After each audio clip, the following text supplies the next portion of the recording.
Live from New York City, it's Celso Garcia. Live from New York City, Celso Garcia. Bringing you a live feed from New York City. How's everyone doing? I hope everyone's doing good. I hope everyone's doing good. Right? I hope everyone's doing good. Live from New York City. Right?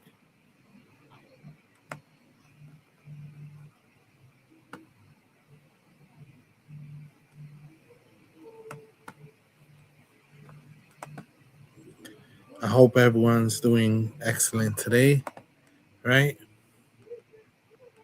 I hope everyone's having a good day. And what's up? How's everyone doing? Setting a few things up. I'm a one-man crew, right? This guy, John Fetterman, has to be the biggest sellout we've seen in a very long time. You should might as well just say he's a Republican, right? He's pretty much on the Republican side, conservative. He's pretty much conservative, right? Just say that he's a conservative, right? He doesn't believe in most of the values of the Democratic Party, which I don't even agree with the values of the Democratic Party, but he's aligning himself with almost every position that the Republicans have, right? Every position the Republicans have, he's aligning himself. He's showing his true colors. He said that he was never a supporter of. He said he was never a supporter of the progressive wing of the party. He said he was never a progressive, even though he ran as a progressive, ran as a person that was going to uphold. He runs as a Democrat, right? Because he knows that in that part of Pennsylvania, he cannot win as a Republican. So he runs as a Democrat, but he opposes the most progressive values, not even the most conservative values of the Democrats, the most conservative Democrats, right? He doesn't even support the what the Democrats support, right? He doesn't even support any of the values that the Democrats support. He's pretty much what I call a person that has no values, has no backbone.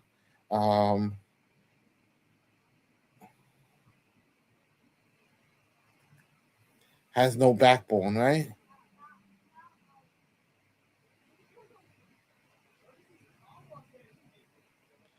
So, and that's the issue I have with these people. Listen to John Fetterman speaking about how the Iran war is going great and is successful, and he supports this, right? Mind you, he gets a lot of money from APAC. He gets a lot of money from the Israeli war. PAC. Yes, absolutely. No, it isn't. Gas prices are surging, troops are being injured, and they're trying to hide it. I think it's going well, the war.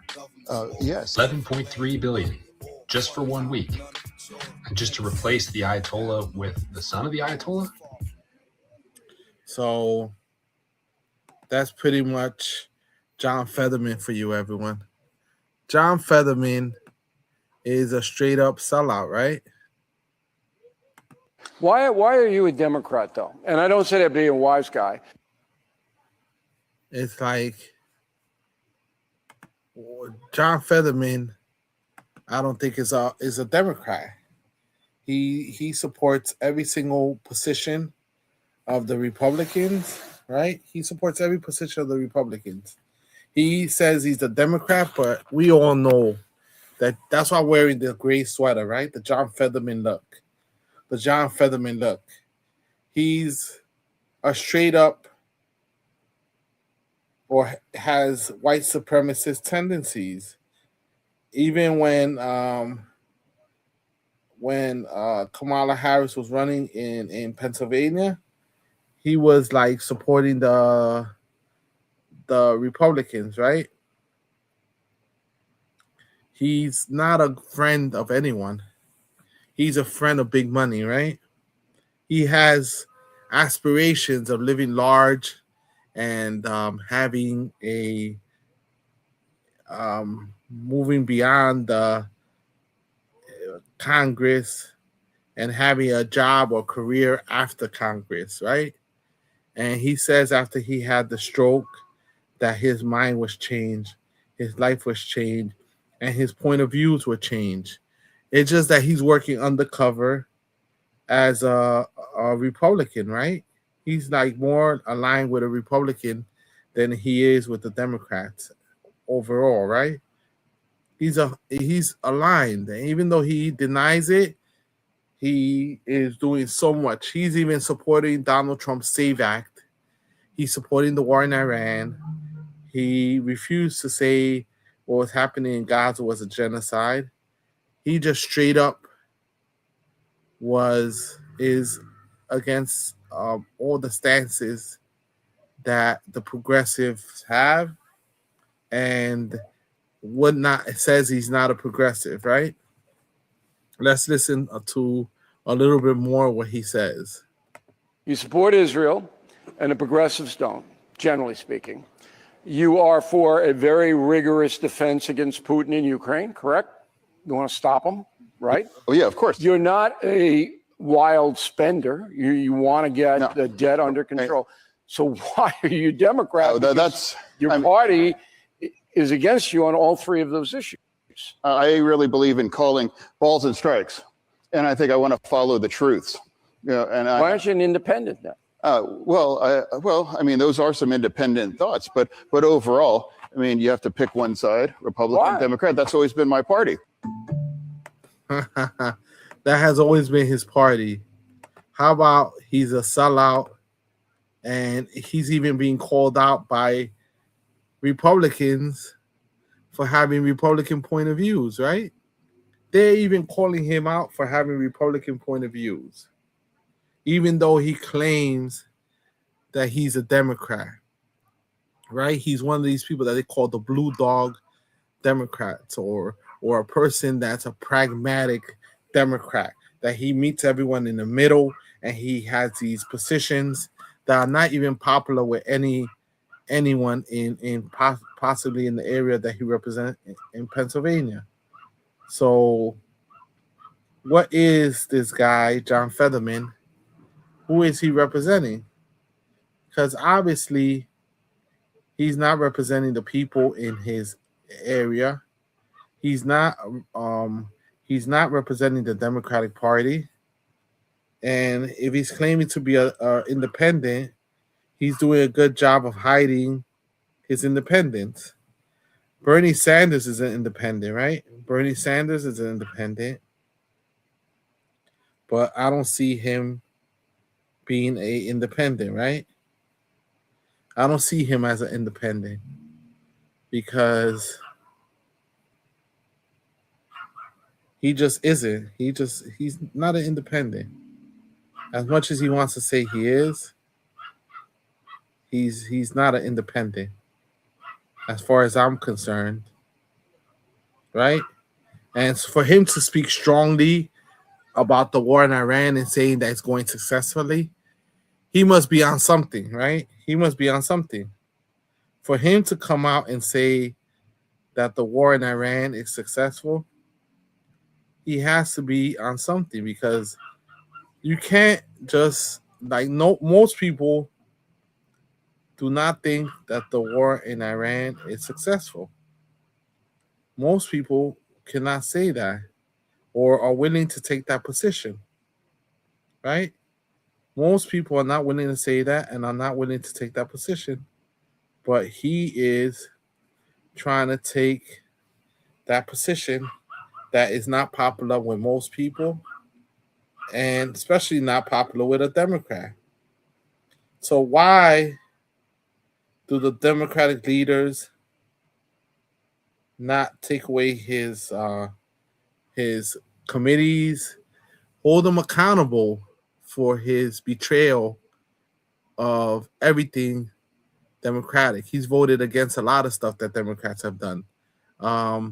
Double tap on the screen, like the live, subscribe, hit the like button, hit the subscribe button, especially if you're on YouTube and you're on Facebook, hit the follow button, hit the subscribe button.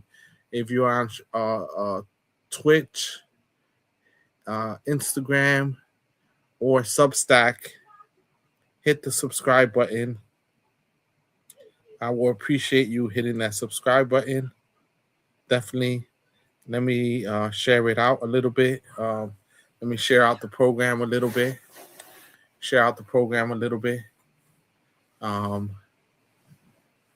Did I freeze? I froze for a little bit, right? You saw that? I froze, which is okay.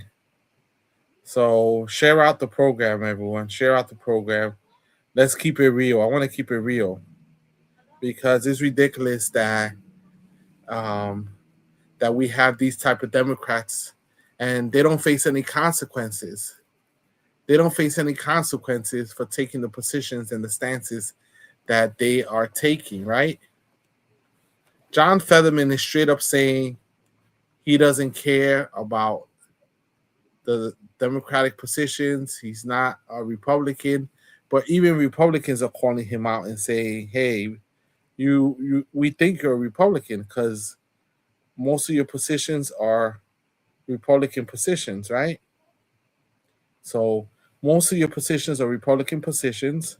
So we think you're a Republican too. You should might as well just become an independent and vote with the Republicans, right?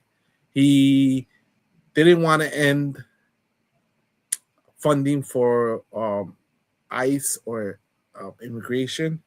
He wrote a strongly worded statement. He takes a lot of money from AIPAC, right? It takes a lot of money from AIPAC, right? Just like Hakeem Jeffries. I'm seeing Hakeem Jeffries taking almost $6 million of AIPAC money. John Fetterman takes a lot of money from AIPAC, a lot of money. As much as he wants to say that he's right. And so right now, 2,500 Marines have been deployed to the Middle East. And this is the war that John Fetterman is claiming is successful, that things are going the way real good for the United States, that this is John Fetterman saying this, right? No, that's not true. We all know that the U.S. is having serious issues, logistical issues. There was a plane that crashed off of Iraq, or refueling ship, and they had to conduct a rescue mission to try to rescue the plane. And they said there was 4 crew members that were deceased, and now they upped the number to 6. So now we almost have 20 deceased service members, military personnel, American military personnel. We have at least 2 million. We have serious problems, people. We have serious problems, right? We have serious problems in the Middle East. No matter what America says and no matter what they try to argue, we understand that there's serious issues in the United States, right? In the military. We're losing service members, and then we got people like John Fetterman saying that the war is successful, right? Absolutely. No, it isn't. gas prices are surging, troops are being injured, and they're trying to hide it. I think it's going well, the war. And I would remind everybody listening right now, the United States never, ever targets civilians. Iran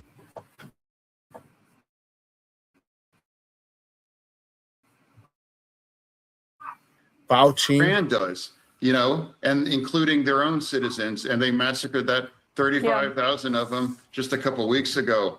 And the left, please, the left media is much more angry, about or talking about this hospital, and it is a tragedy, but they didn't seem to be as concerned about the Iranians massacring tens of thousands of their young people just a couple of weeks ago too. So we agree on many parts of it, but we both disagree. I mean, we all disagree that I think it's a good thing, and every single other Democrat in the caucus caused it all kinds of in negative terms. So the coverage against the United States is awful.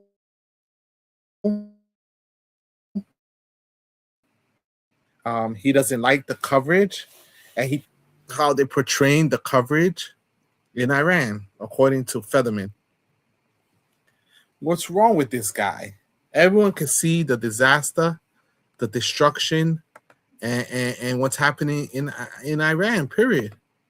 Like, is he the only one that doesn't see any destruction? Is he the only one that feels as if everything that's happening in Iran is not a big deal? Is he the only one? I mean, like, what's going on with you, Featherman? We all knew that you were undercover Republican, and now you're showing your true colors. You're an undercover Republican, and we knew all along that these were your point of views. These were your perspectives, right? We knew that that's what you stood for. You hid it very well. Right? You hit it very well.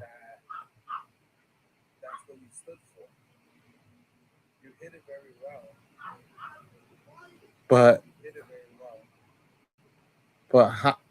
you didn't hide it too well, because now you're being exposed. You're definitely now being exposed for what you were, right? For the amount of problems that you will cause, because you're standing with Democrats more than anyone else. No, you're not. You're doing the opposite. You're standing with Republicans, even though you feel that what you're saying is right. We all know why you're saying it. It's because you're receiving a lot of money from the AIPAC lobby, right? You're getting a lot of money from AIPAC, and that's why you're talking this crazy talk, right? And you're saying, oh, no one wants to hear your voice. They're trying to change. They're trying to ignore you. They don't want to hear what you got to say.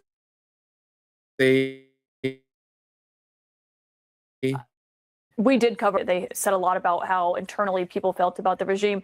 But just to be clear, so I don't know, do but I'm believe talking about if the other United left media, and I didn't refine you as...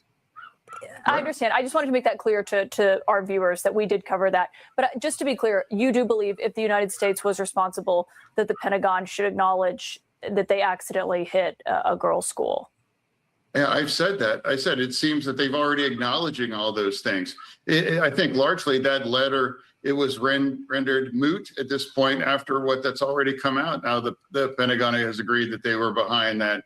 And I don't know what your network talked about, but what I'm saying that whether like it's the New York Times, they're making it more and more, trying to convince America that this has been a disaster or things are out of control, and that's just categorically not true on that.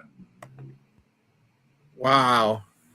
John Featherman, the big time guy that was supposedly a progressive, and then now said, I don't know why people think I'm a progressive.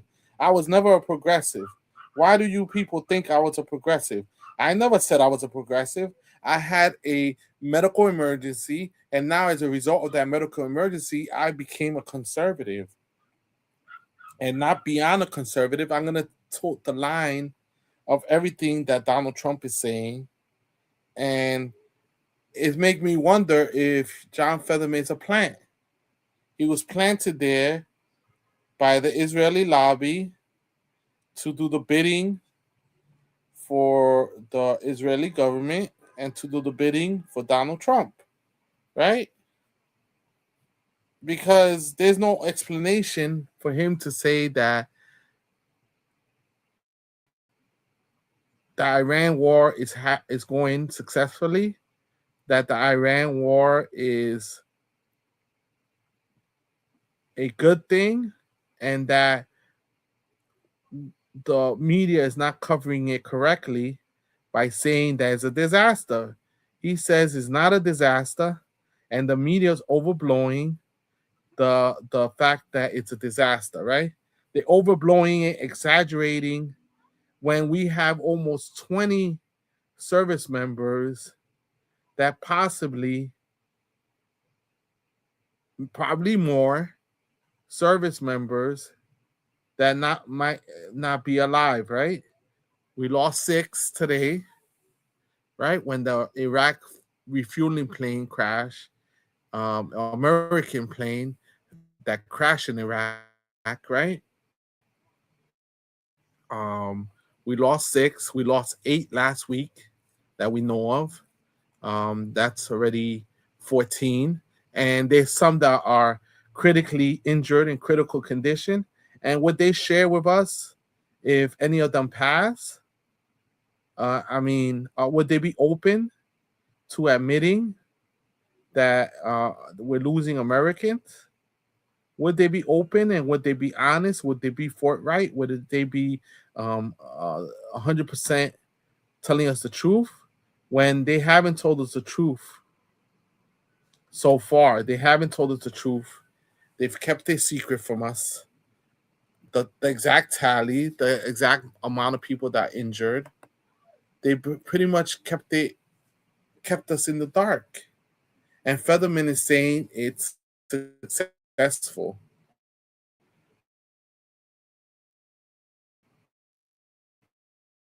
Put your comments below so I can put them up on the stage. Share your comments below so I can put them on the stage. Thank you for coming on to the show. I really do appreciate you. And it's just something that is mind-blowing that somebody that claims to be a Democrat is speaking like this. And leadership in the Democratic Party is not even holding him accountable, calling him out. Let him face consequences for his stance. Let him face consequences, but they won't let him face consequences because they're getting money from the Israeli lobby, which is pumping a lot of money into a lot of these politicians' pockets. Big money interests. The Epstein class, right? The Epstein class. I won't be surprised if he says, stop talking about Epstein too, right? I won't be surprised if John Fetterman comes out and says, hey, people, stop talking about Epstein. I won't be surprised if he does that, right? I won't be surprised at all with John Fetterman if he says, stop talking about the Epstein files. You guys are digging too deep. You guys keep asking questions.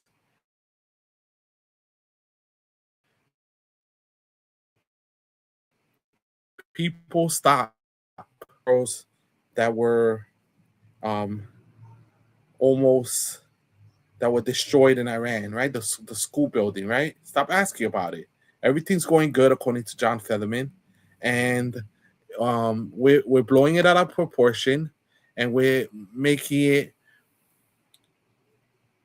too bad, right? And he's on the Homeland Security Committee. What's going on with Fetterman? What is going on with I just him? think it deserves coverage, obviously, given the number of children who were killed as a result of it. It obviously matters what happened there. Yeah. We'll see what the Pentagon investigation says. Senator John Fetterman, I appreciate your time tonight. Thank you for joining us, as always, here. Yeah,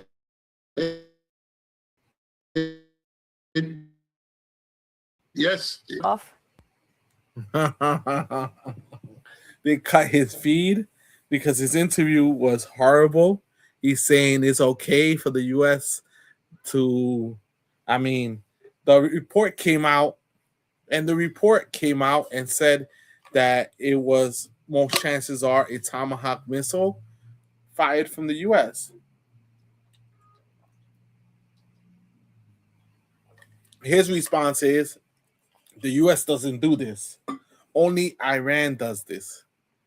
But the U.S. military's own investigation determined that this was done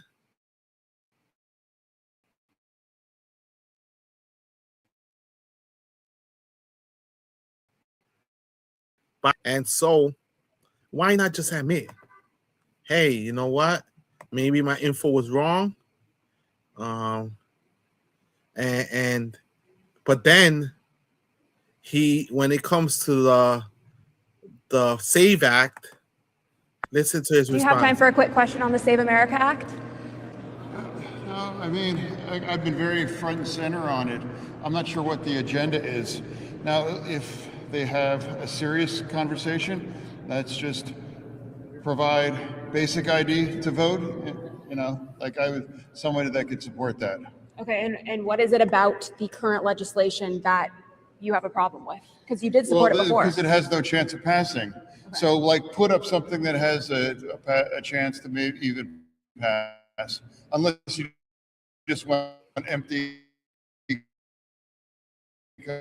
kind of show ID to vote. That's 83% of Americans agree with that. So he's for the SAVE Act?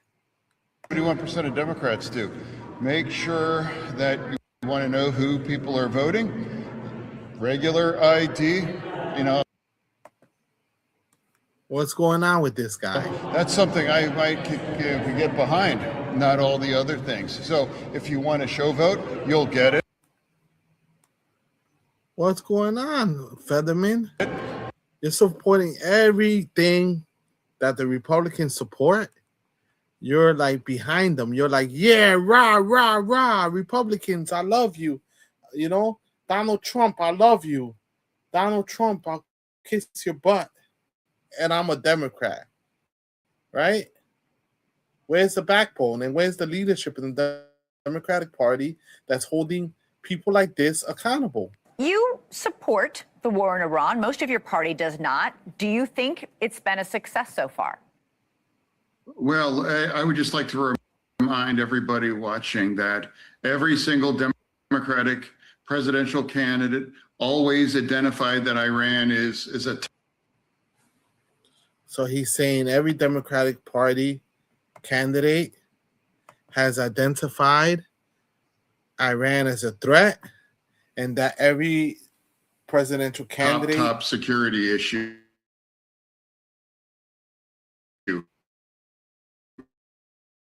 And every Democrat in the Senate and in the House, you know, says we can never. So John Fetterman allow Iran to acquire a nuclear bomb. And Kamala Harris, when she was running just back in 24, she identified Iran as her top. So now Fetterman is the mouthpiece for the Trump administration, saying that they needed to stop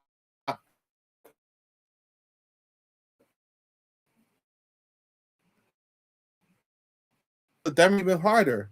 There's people like Massey that are actually speaking up against the Iran war.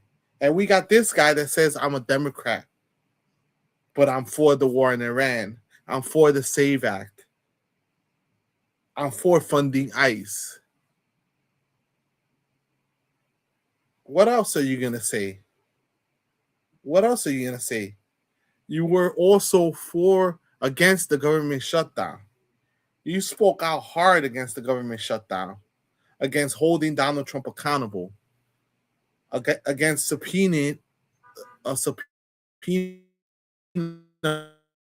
of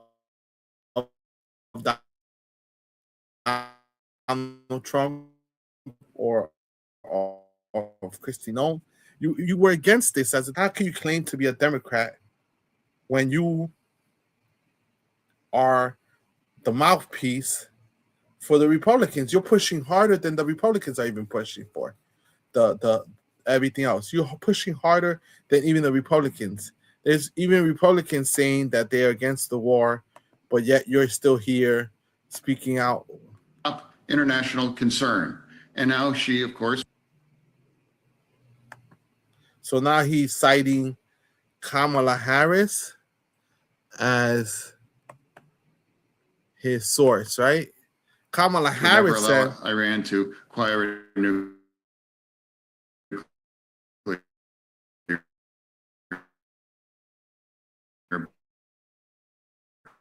bomb. For this operation, I truly don't understand why Democrats can't even acknowledge that this has made the world more safe and more secure. You know, not just all of us, but not just especially the region as well too. You know, for me, the only thing I can figure out is that it just happens to have been Donald Trump doing it. Wow.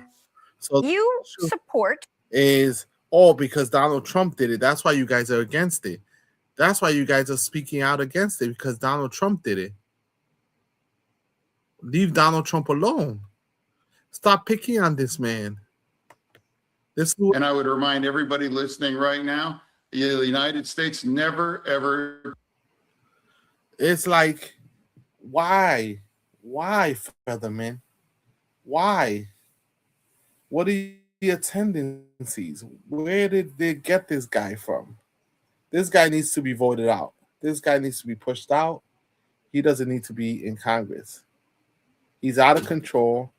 He doesn't support, Americans. He's not America first, as he claims to be. I won't be surprised if he comes out with a MAGA hat. I won't be surprised if he comes out with a MAGA hat saying, I'm MAGA, right? Hear me roar. Like I've heard many of my Latino friends and family members say they support Trump.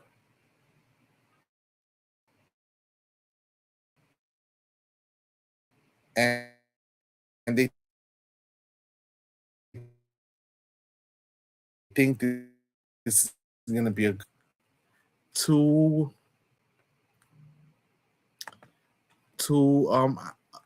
the direction of the Middle East.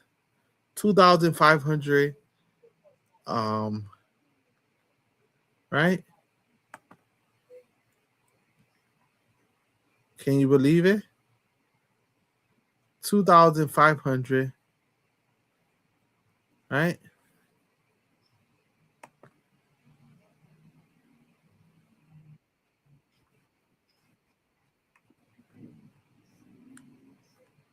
Can you believe it?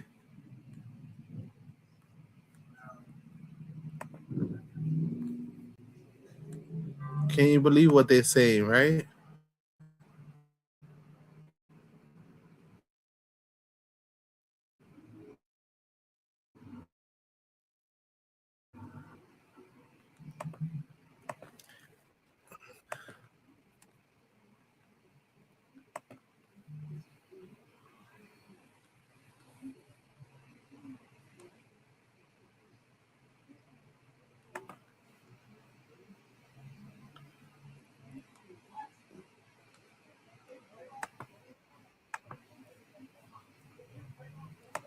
And let's hear, that's John Featherman, right? But let's hear this one, right? This is George Galloway speaking in England, right? This is a politician. I respect him, right? Because he speaks the truth. SARS problem that made him dodge 5 separate call-ups to the Vietnam War didn't stop him going for a round of golf today.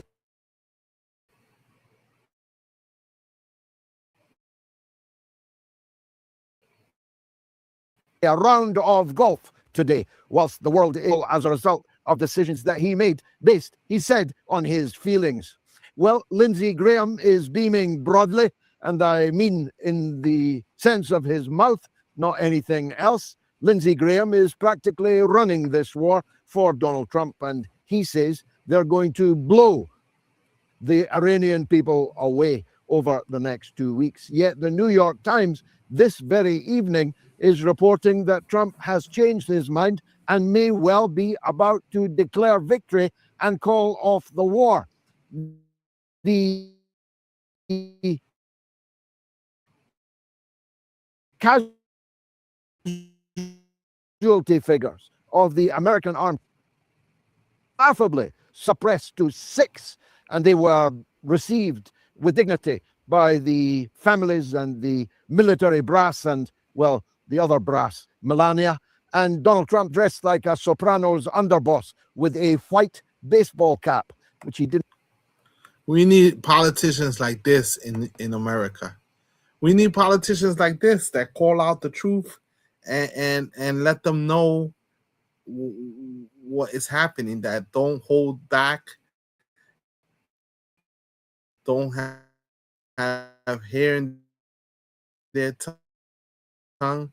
See the difference between a John Fetterman and an English politician, right? See the difference, right, everyone? There's a big difference between the two of them, right? Even take off as the coffins passed him by. But news out of Stuttgart, which is the medical center for American dead and wounded, are reporting 600 American casualties in the war so far. And when you see the videos, which we have been able to see, and the ones that are suppressed, the ones you're paying for at the BBC with your license fee, of course, are not allowed to show the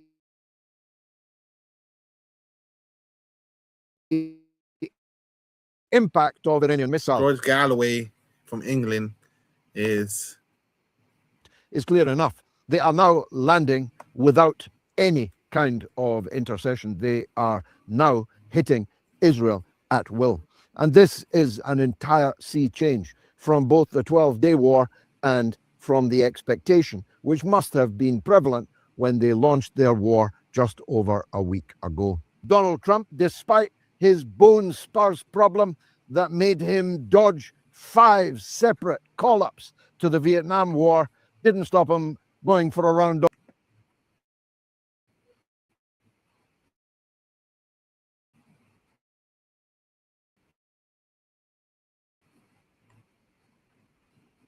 world is on fire and Donald Trump is playing golf. You know, see, hear this? We need politicians like that. We need politicians like that in the United States that speak the truth and don't have no hair in their tongue and can actually speak whatever they want to speak, right? Hit the like button, everyone. Substack, thank you for joining me. Instagram, Twitch, YouTube, and Facebook. We got to talk the truth, right? We got to talk the truth because I peddle truth.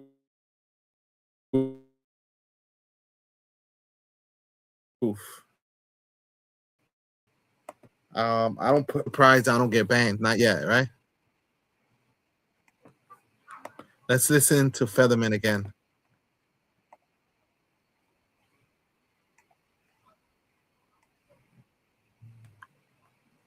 Please, the left media is much more angry, about or talking about this hospital, and it is a tragedy. But they didn't seem to be as concerned about the Iranians massacring tens of thousands of their young people just a couple weeks ago too. So we agree on many parts of it, but we both disagree. I mean, we all disagree that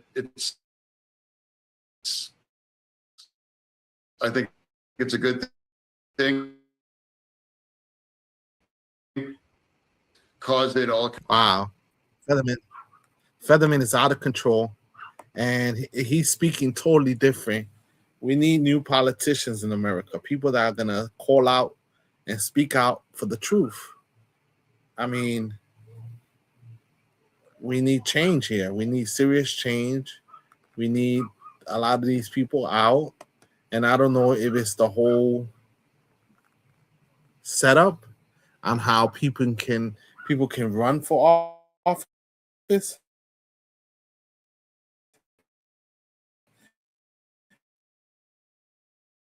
You got to have a lot of money. You got to be loaded. You got to get a lot of donations. Let's say a congressional seat. Running for office is getting way more expensive every day we speak. A lot of these offices are getting more expensive because that's the name of the game.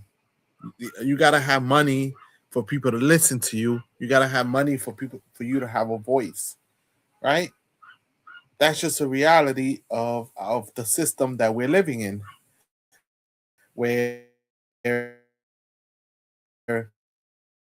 we value how much money a person has more than a person that doesn't have money, right?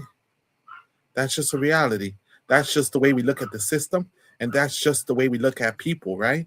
We see people that have money as successful, and we see the poor and working people that don't take dirty money, refuse to sell themselves out or sell their souls. We see them as not important, right?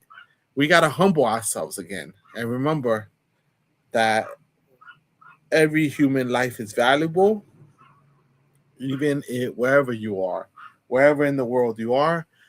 Every human life is valuable, and every person is valuable, right? Is that not what it's nonsense?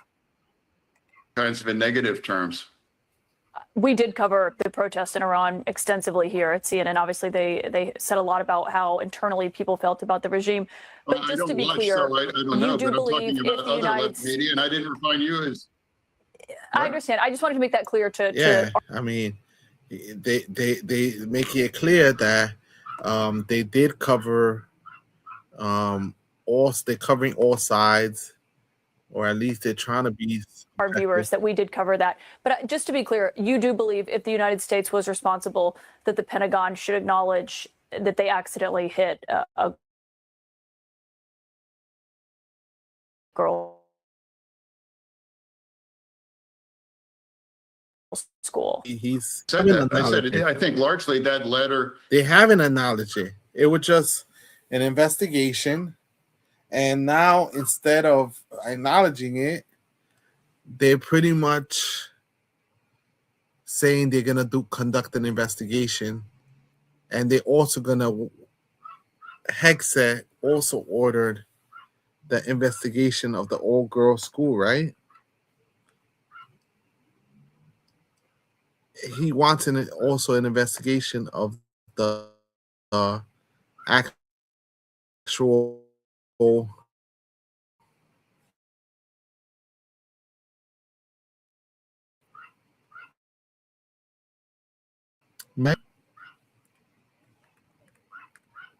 and then Featherman goes,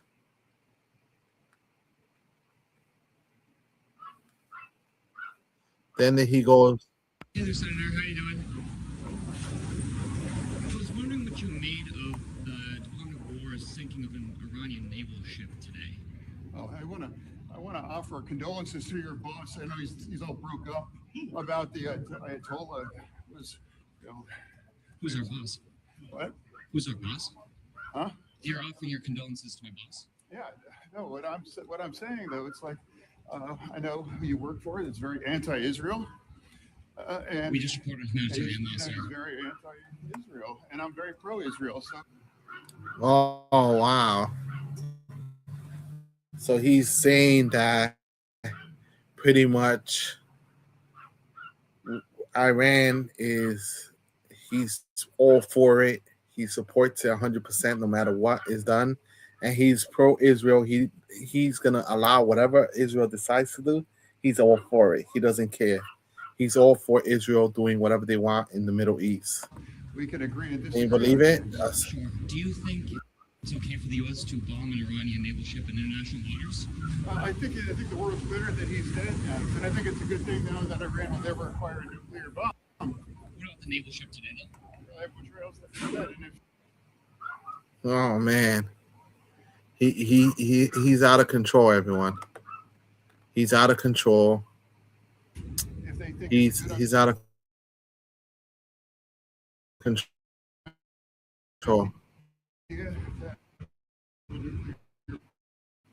Iran, stop defending Iran. Right? He says, stop defending Iran. You are all Iran defenders. Right? You're all Iran defenders. That's his argument.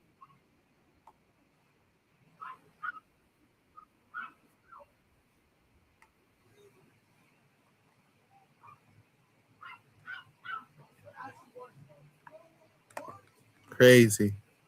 Crazy and bizarre, right?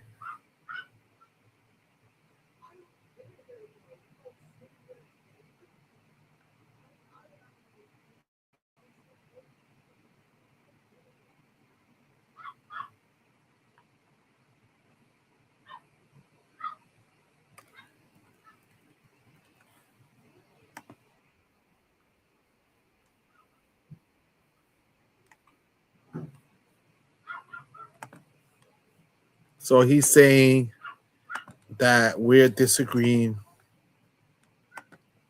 with the president for the sake of disagreeing with the president, right? That we just want to disagree with Donald Trump because we don't like Donald Trump, and we're just disagreeing with him, not based on morals or based on what he does, but we just want to disagree with Donald Trump because we have a grudge against Donald Trump. It's not about his actions. Let me tell you something. I disagreed with a lot of the stuff Obama did, with a lot of the stuff that studying history, Jimmy Carter, Ronald Reagan, Lyndon Johnson,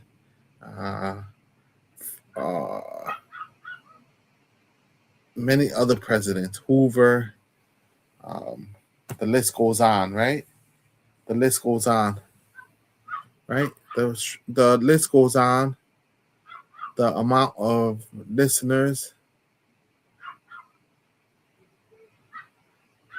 it's something that I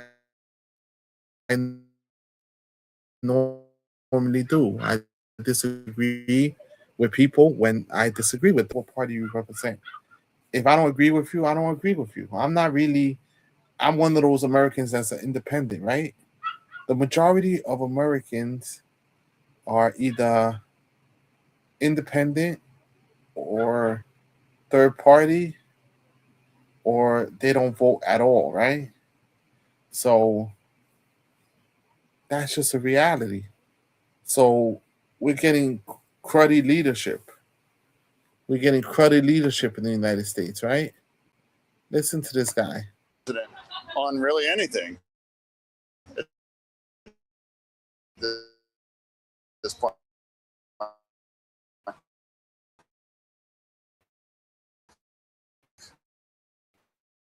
But again, find that we can never allow Iran to acquire a nuclear bomb. Then what's your, He's not willing to, he's saying, Democrats saying it's toxic to oppose it, right? Right? It's toxic to oppose it. And that seems like that's happening. Why can't you just acknowledge that's a good thing? Why not? So why can't we all just say the world is safer and it's more just now because of that? What this happens? You don't have to agree on everything, but it's like, yes.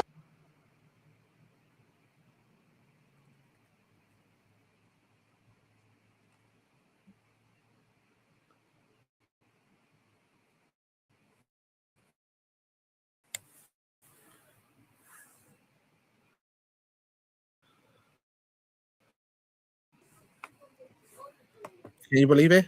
Can you believe it? And you're saying this in the midst of there's some breaking news that 2,500 Marines have been deployed to the Middle East. Additional units to provide support, right? Right? So 2,500 Marines have been deployed to the Middle East, right? 2,500.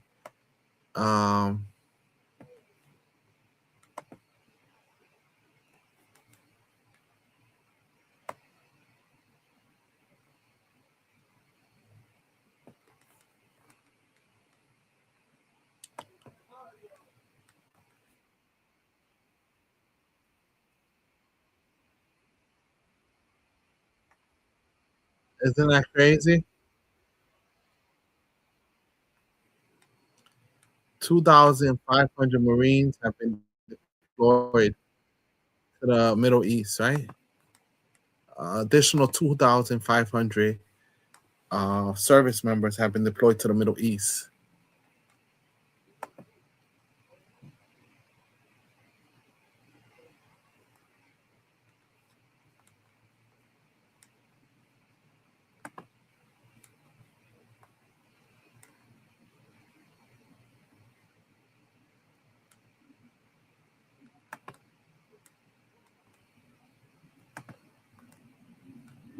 $2,500 Marines have been deployed to the Middle East. And this is what they got to say. No allies. No one wants to assist the United States. The UK, Spain, many other countries are speaking out against the war in Iran. And traditional allies.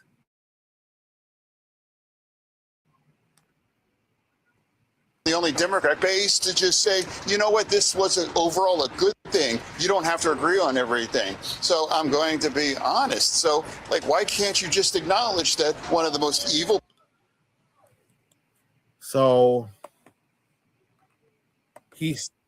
people on the face of the earth was erased?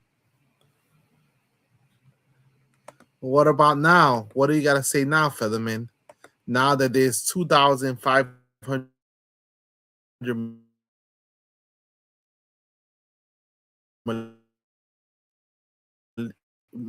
Marines, additional That's Marines. a good thing. Deployed, it's pretty toxic for a Democrat to say, I happen to agree with the president on really anything at this point.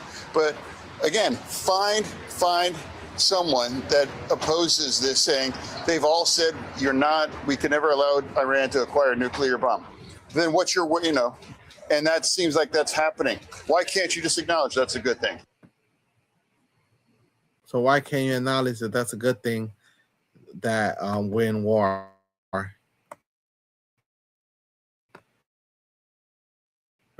Right? He sees it as something that's good for the country, something that's good for all Americans. And we don't care, right? Americans, we don't care about the war. We care about being able to survive, being able to feed our families, being able to have a decent living, and being able to have a plate over our in our table, and have a roof over our heads, and we've been sold the American dream that one day we'll become millionaires, we'll become rich if we just hang tight and just hang on as much as possible, right? Let me read this story. Breaking news. U.S. orders 2,500. This is from the Associated Press. U.S. orders 2,500 Marines and an amphibious assault ship to Mideast after almost 2 weeks of war. All crap. Are we trying to go in, do a mission? Emirates President Donald Trump said Friday that U.S. forces have obliterated military targets on Iran's Kang Island and warned that the oil infrastructure there could be next. The small island in the Persian Gulf is the primary terminal through which Iran's oil exports pass. A cleric chants slogans during the annual anti-Israel Quds Day. Trump announced the action in a social media, the Air Force One, but he did not mention the latest U.S. military operation against Iran. This is breaking news update. AP earlier story follows below. Okay, so the American military has ordered 2,500 Marines and an amphibious assault ship to the Middle East, right? To the Middle East. Can you believe it? So we're going in. We're gonna send in Marines to do an unknown operation in Iran. Right. So let's see.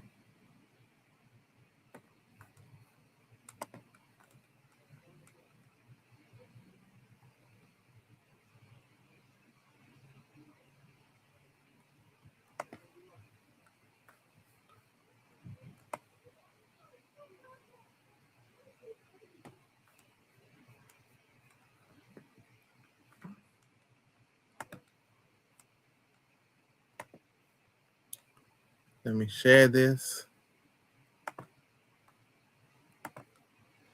So this is breaking news, everyone. Right? All 6 crew members on a U.S. refueling plane that crashed in Iraq are dead, U.S. military says.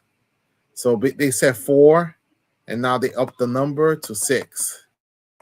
This is one of the refueling planes. This is how they look. Right? This is how the refueling planes look. And it crashed, and 6 people on board were unalive, right? 6 crew members are no longer alive, right? Sadly but true, 6 crew members are not alive anymore in the ship, right? It's sad to see, right? Sad to see that we're having way more casualties than they expected.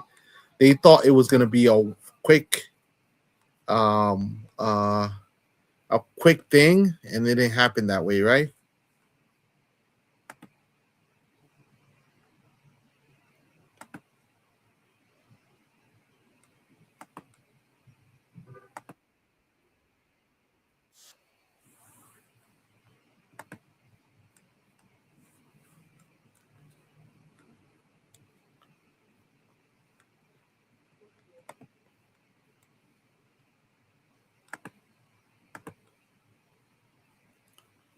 Let me share this.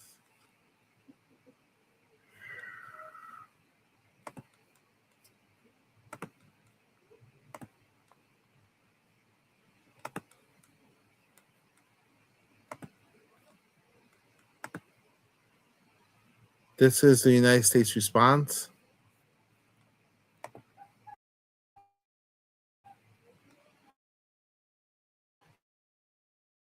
This is the United States response to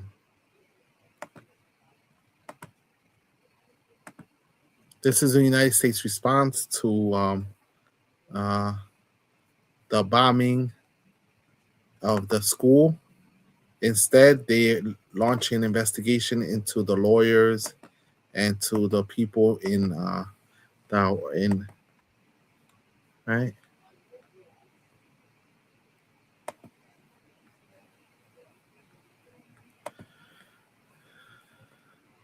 Trump administration's conduct.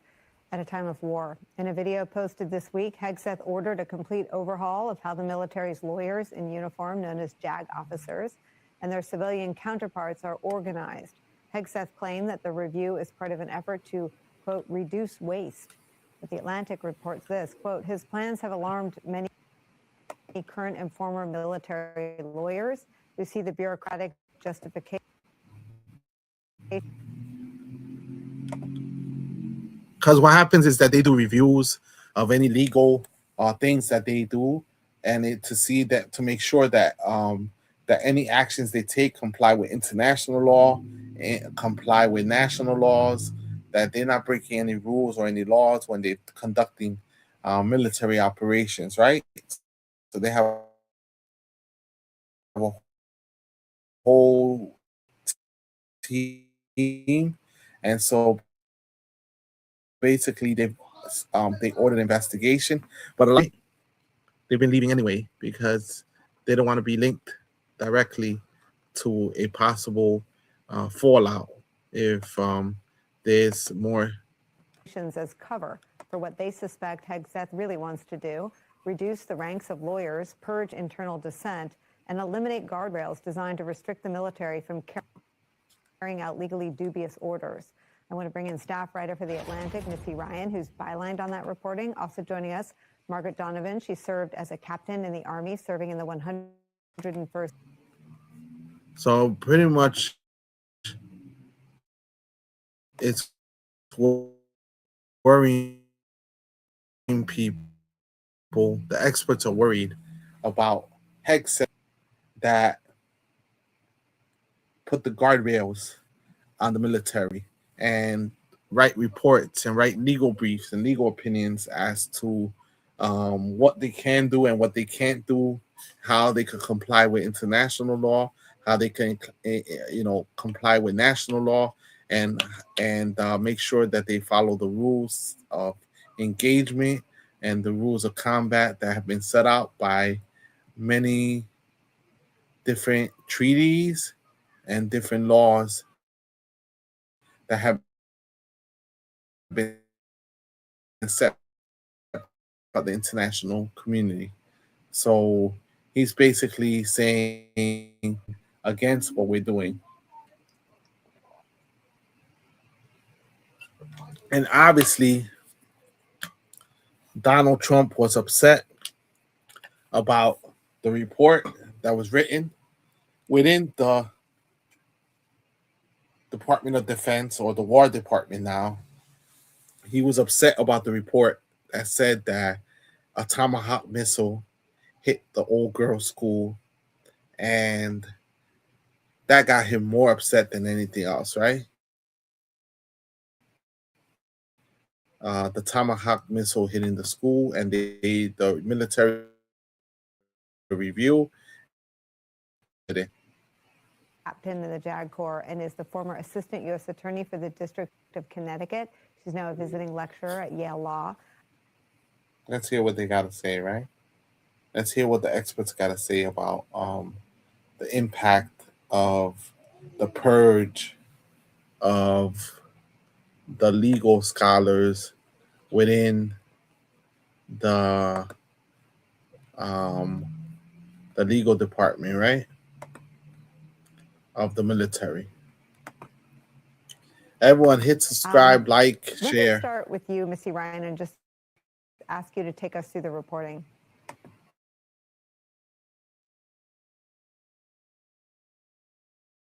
The report.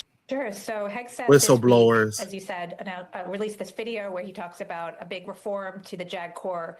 His state. Adobe Acrobat Studio. So he had so he basically had a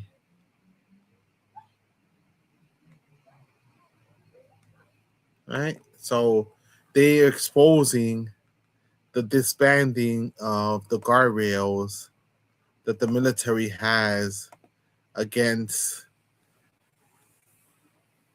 attacking civilian targets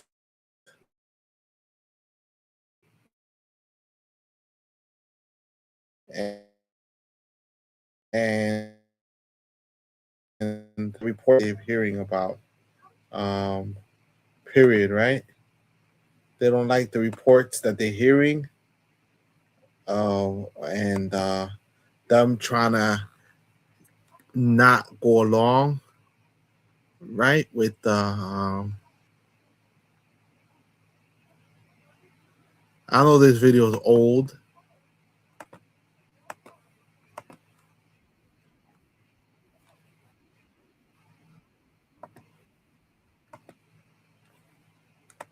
So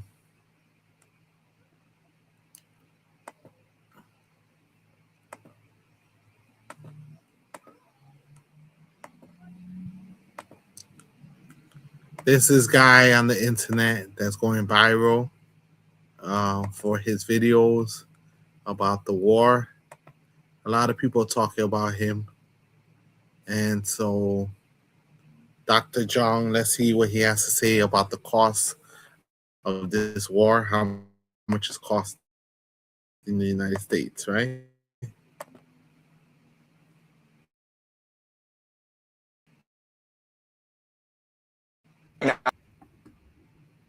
For a long, long time. Okay, and one of these drones, again, can knock out a desalination plant, it can knock out an oil field, it can knock out a hotel, it can do a lot of damage. Okay, and it's easily transportable. You can hide it anywhere. You can use it from anywhere. Okay, and that's what the Iranians are using as an offensive weapon. And how do the Americans defend against this? They use something called a THAAD, right? Right, guys, this is what they use.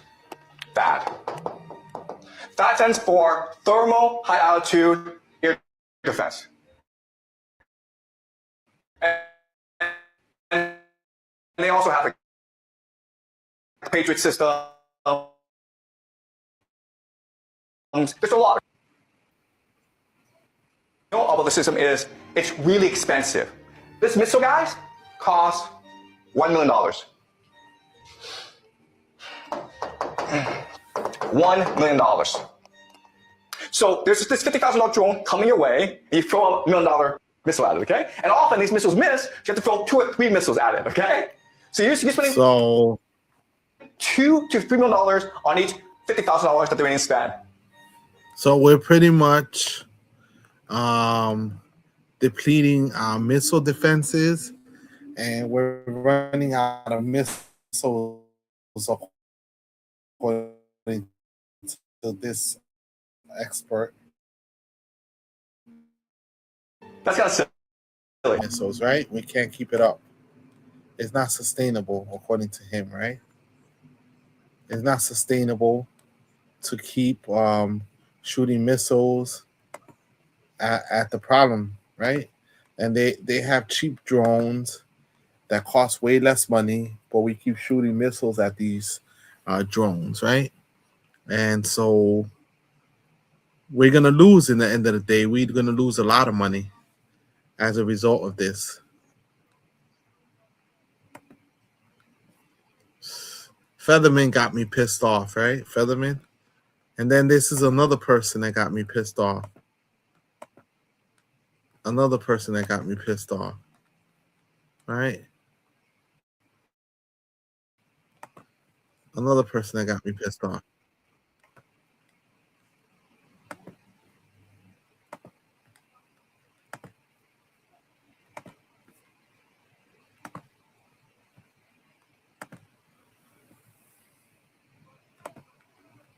Another person that got me pissed off, right? Like, what's going on with these people that represent us? Gillibrand. And I'm from New York. She's from New York. Embarrassing, right? Embarrassing. Right? Benefit Senator Gillibrand. You did not mean to say that. That a missile hit a school. No, but it's the word targeting. Yes, that of course. You did not mean. How he chose a target that turned out to be a school, albeit next to a appropriate target of a naval base. But the fact that it is chosen as a target I'd like to know, and I hope that we can have an open hearing on this, Mr. Chairman. Thank you. So they just making themselves into pretzels. They don't know how to report angry the money with the rich, the large organizations, the PACs, especially the Epstein class, right? The Epstein class. And a lot of people are calling this Epstein's fury, right? The reason why the United States got into this war was because of Epstein, right? We got into the war because we want to cover up the tracks of Epstein. And a lot of people are saying this, that the whole reason why we're supporting this is because Epstein had too much dirt on Trump, right? And there goes Trump going to Florida again.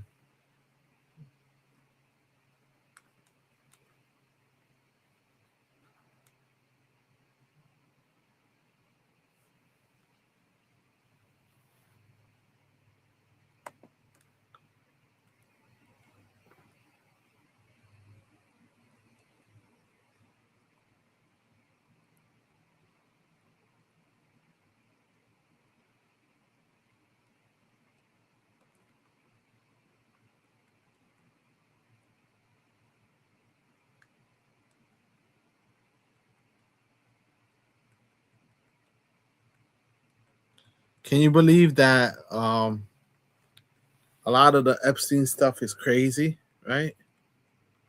A lot of the Epstein stuff is crazy, right? Because they were going to search the New Mexico ranch of Epstein, and local police were going to get involved, and the federal government said, no, we're going to handle it. Right?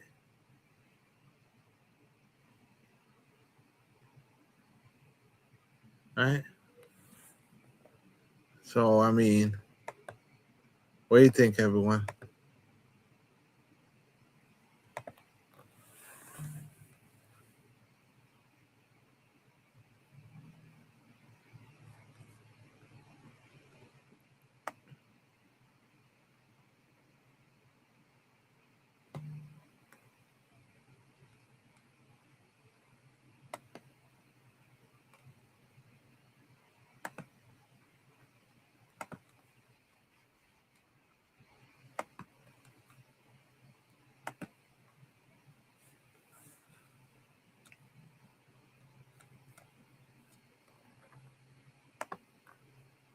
Okay.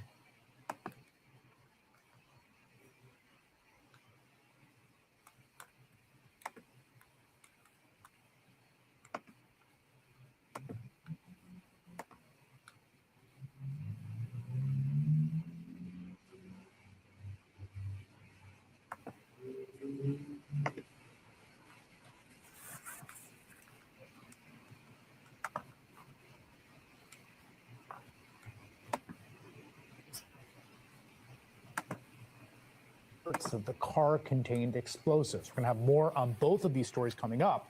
But of course, all this is unfolding amid the backdrop of Donald Trump's continuing war with Iran. As of tonight, 8 American service members have died, dozens have been injured. In fact, tonight, CENTCOM is reporting the loss of an American refueling plane in Iraq. They say not from hostile fire or friendly fire, but honestly, we don't know because the war is now being fought in over a dozen countries, including Iraq.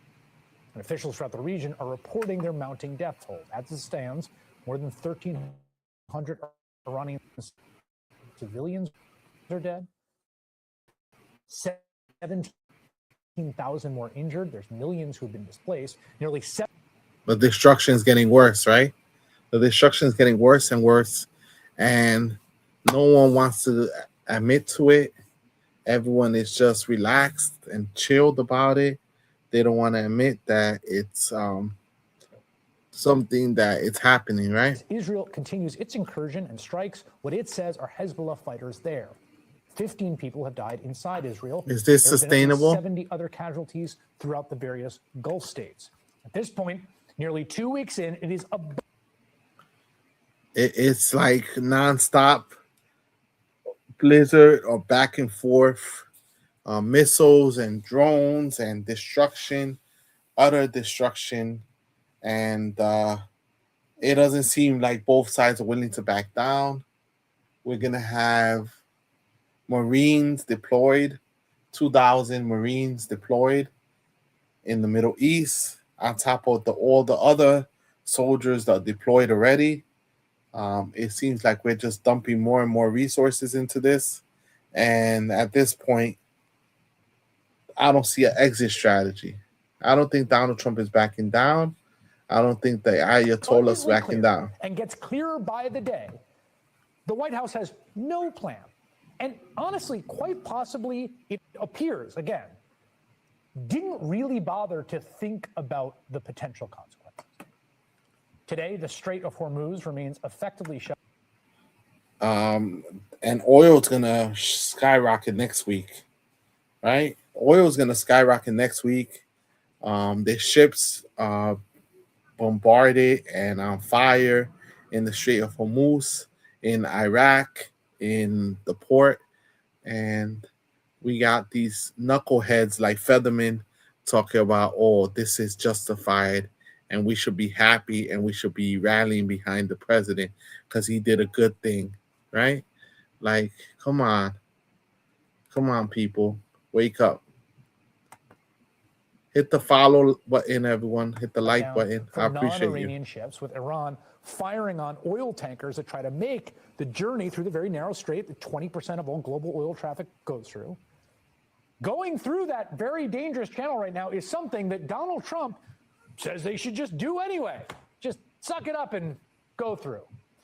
In his first public statement, very first public statement, Iran's new supreme leader says the strait will stay closed indefinitely. Now, as a result of the blockade being undertaken by Iranian armed forces, there's currently a backlog of at least 1,000 ships that can't go through the strait. By the way, it's not just oil, it's fertilizer, it's... There's 1,000 ships waiting to be able to go through the Strait of Hormuz, right? 1,000 ships. It's all types of huge cargo ships. So if your order is delayed, that's where it might be. And so there's another way they could go. They could go around Africa, which would take a lot longer and it will cost a lot more money. And it requires a lot more fuel for the ships to be able to travel the additional distance. They're going through a more treacherous ocean, and they don't really have the resources to go around that area that way, right? They haven't navigated that way in a long time. So now you're forcing them to do this. They don't have a choice. sulfur, which is used for a whole bunch of industrial and chemical processes. Partly because of this, largely because of this, a barrel of oil is now approaching $100. No, it's already 100. It's already more than $100 a barrel. The oil is already more than $100 a barrel. Right? It's already more than $100 a barrel. Let me check how much oil is right now. Let me check right now. How much is oil? And let's check the stock market. Right?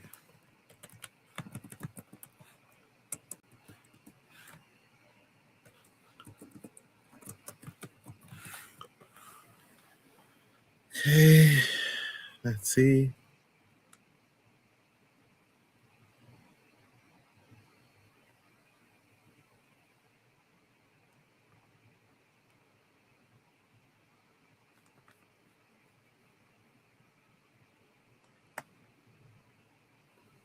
So right now, oil is $98.71.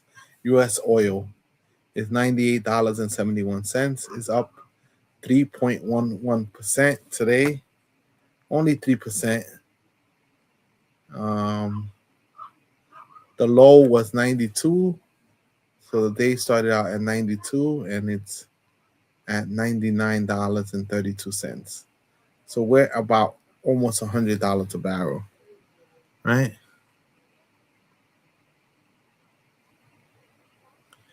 And India has asked the Iran to allow 23 tankers through the Strait of Hormuz because India needs the oil, and a lot of places are struggling without oil, particularly India and Japan, right? They depend on oil for the Middle East a lot, right? And let's check the stock prices, how the stock market is doing.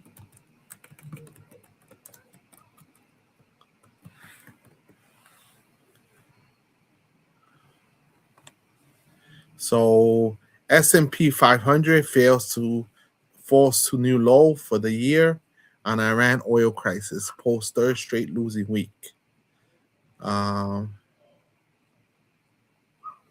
Stock market today, NASDAQ sinks below key level as war stokes volatility.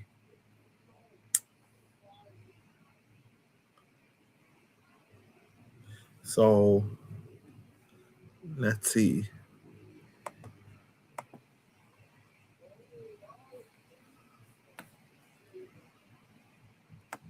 Looking at oil price, looking at the NASDAQ, and it's pretty much down. The Dow lost 120 points. It's at 46,558. The S&P 500 is at 6,632. It lost negative 40, right? And NASDAQ is down to 22,000. And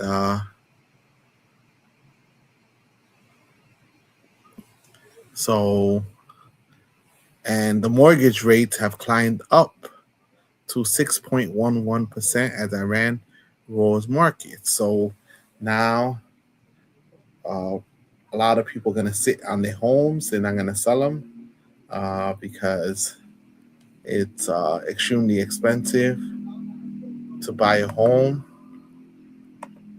or to refinance a mortgage right now. It's getting out of control, right? Just wanted to check the stock market real fast and the oil markets and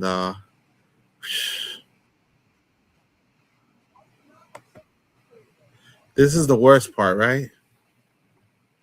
This is the worst part. When for most people,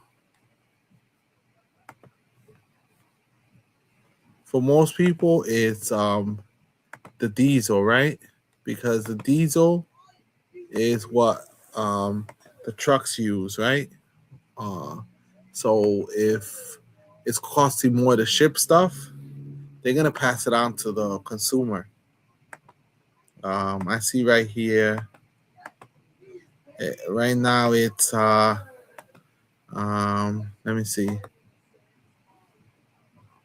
Diesel prices are averaging over $5 a gallon in 8 states, according to Gas Buddy. Right? Thank you, Zeus, for your info. Really good creator, Zeus. Right? So diesel is hitting $5 a gallon, and usually diesel is cheaper than gas, right? Usually diesel is cheaper than gas, but I guess we're gonna have a lot of serious issues, right? We're gonna have a lot of serious issues, right? We're gonna have serious issues, right? Let's see.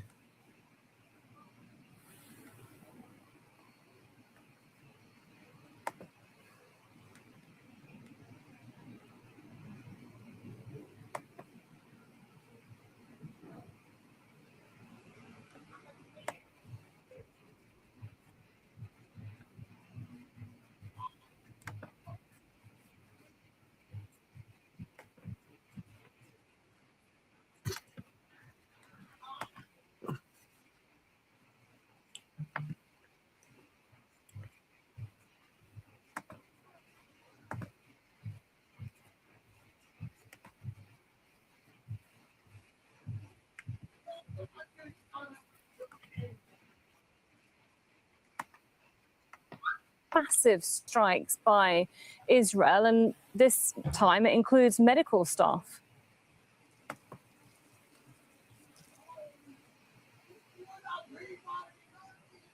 So even medical staff are being hit. Ambulances, anyone that Here in is Lebanon, and paramedics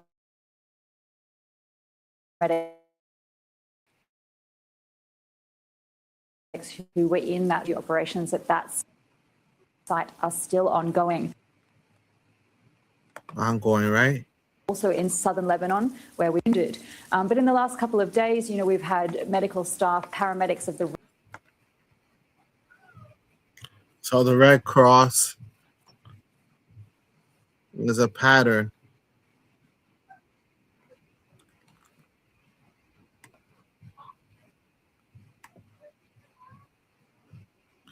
A lot of healthcare workers are being struck. A lot of health workers are being struck. It's disturbing, right?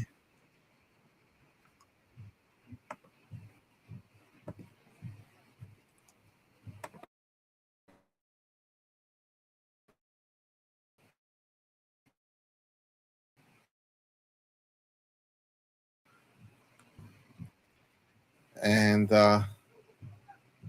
right.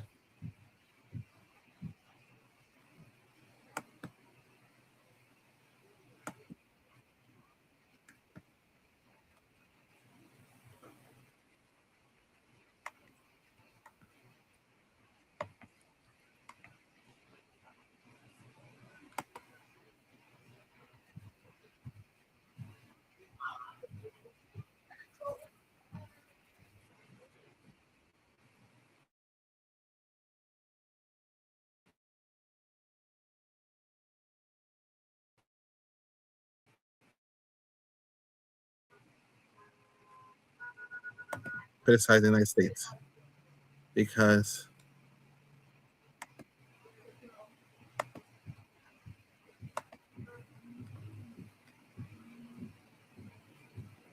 a lot of people are criticizing the Trump administration, right?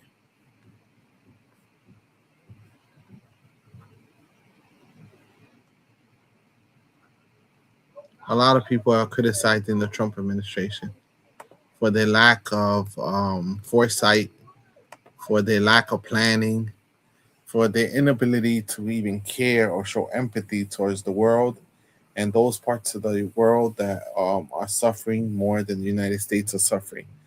Everyone, double tap on the screen, like the live, share the live.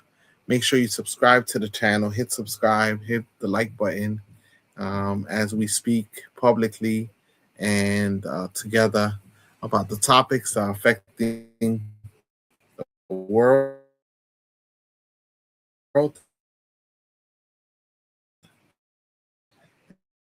and the nation, right?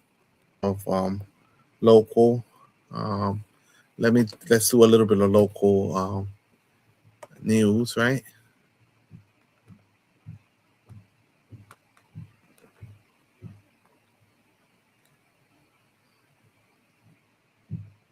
All right, let's do a little bit of local news.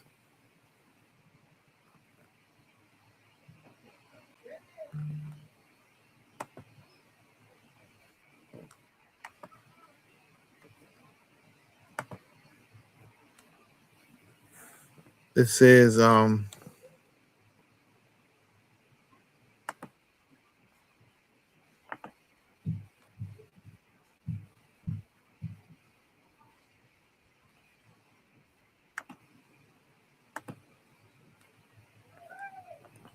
let's listen to this.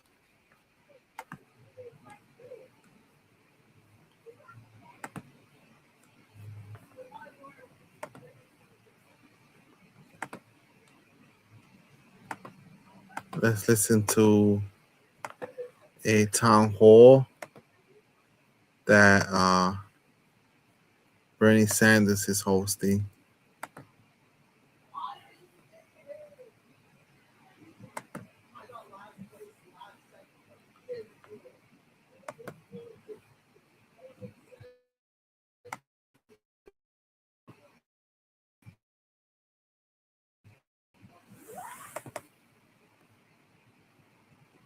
Let's listen to a town hall that Bernie Sanders is on. But does not advance U.S. interests.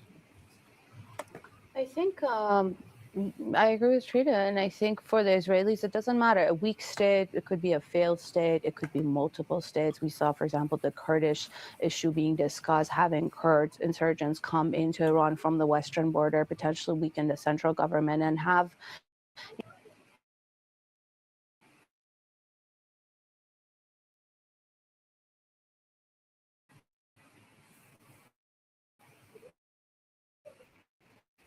and on so that it can't pose a threat in any way to Israel. And then for the Iranian people, I mean, you see rhetoric from Israeli leaders that on democracy, women's rights, helping Iranians build a better future, all of that. And none of this is happening. It's just bombing and bombing that from the viewpoint of a civilian in Iran, across the country, and not just in Tehran, seems indiscriminate. And it's just, you know, attacking whatever and whoever and destroying infrastructure that's going to take years to do reconstruction with a country that's under sanctions.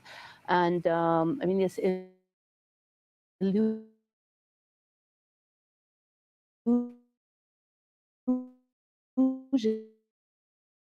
that some may have bombs. People thought about the bomb you into freedom. I think speaking to people, at least on the ground, they're much more clear-eyed about how this is. You all, I think, have friends and family in Iran right now. What are you hearing in terms of what's going on? So my family, a lot of them have evacuated to other parts of the country from Tehran. My grandmother, I talked to her yesterday, actually. She's still in Tehran, and it was very sad because she's in her 90s. And she was saying that because her hearing is not good. She's like, I can't really even hear, so I don't hear any bombs. And it really made me sad, but also, you know, this kind of bittersweet in a way.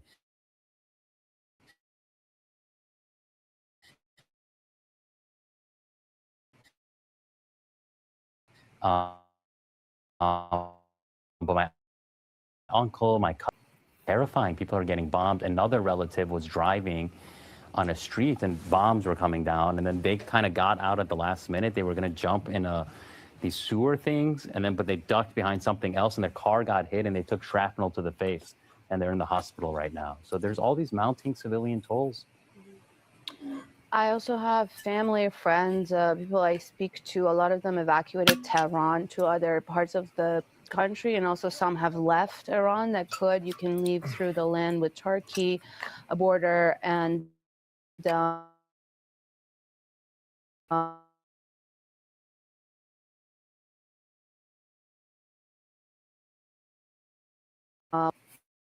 This is Bernie Sanders and everything that's happening. Seems indiscriminate. People don't know where the next target is. And this also happens in smaller towns and cities. I was speaking to someone in Tehran who said we can't feel safe even sleeping in our apartment. We sleep in the hallway of the apartment building to stay far away from windows. And the country doesn't really have a war infrastructure like in Israel. There's sirens, there's shelters, none of that. So they basically, and there's no detection, no air defense, really. There's no sirens. They just say we hear the jets or the explosion.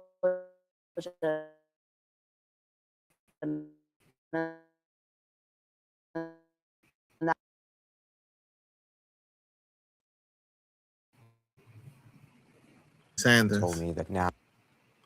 Right, Senator Bernie Sanders interviewing Iran. Yeah. And so let's listen to what they got to say, right? Senator Bernie Sanders, we're Israelis experts have on started to Iran. target banks. This is banks. This is interpreted by the Iranians as an effort to collapse the state. But this is clearly a civilian target. Banks in Iran are in the middle of the neighborhoods or streets, just as it is in the United States. They've been ordered to try to stay away 1 kilometer away from banks. But how do you do that? Because this is in the middle of the city. So no, people are absolutely terrified.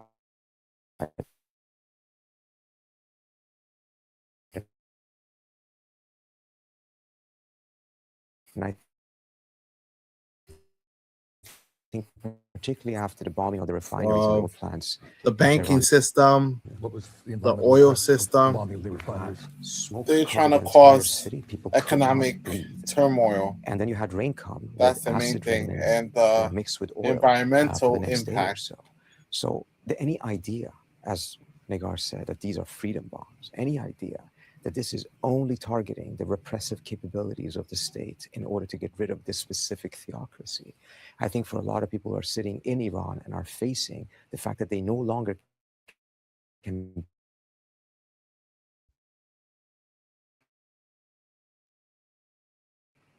breathe in their own state, it's just completely unconvincing. Yeah, people are not convinced and want regime change. Talk about Why would they want regime change? 175 children were. Yeah, why would people want regime change? So this was on the first day of the war. That's the most one of the controversial first targets, things. essentially before the war started. This is a target list that you have weeks, if not months, to prepare and work off. On the first moments of the war, before Iran started shooting back, one of the targets was an elementary school in the southern city of Minab, where it was hit with 2 strikes by about a half hour separated. So in the initial strike kills a bunch of students, and staff call the parents of some of the people who are still alive to come and collect their kids. And they gather everyone in a prayer room, and then comes the second strike. So 170, 80 people, most of them children aged 7 to 12 in a small city that's far away from Tehran. Many Iranians have never even heard of the city of Minab, working class, middle class Iranians. And the justification, I mean, first of all, they said we didn't do it. It was the Iranians themselves. And then turned out it was actually Tomahawks that Iran doesn't have. And this was targeting because supposedly. Yeah, it was targeting. What is their argument? They had poor planning. They didn't have accurate intelligence, up-to-date intelligence. They were relying on old intelligence to start bombing indiscriminately targets across Iran. I mean, there's not that many excuses. Years before, the school was part of a bigger Navy infrastructure. But if you look at civilian and publicly available maps since 10 years past, you can see that it's a school. And so whatever the error was, it's just been a horrific tragedy. And this is, I think, the moment, like the My Lai moment in the Vietnam War that usually comes in the thick of war. This is when both sides start shooting and then things get murky.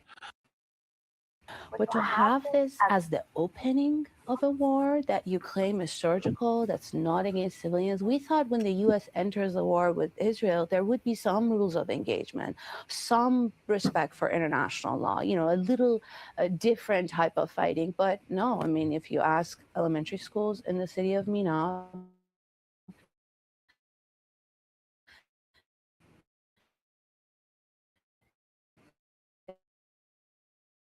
it's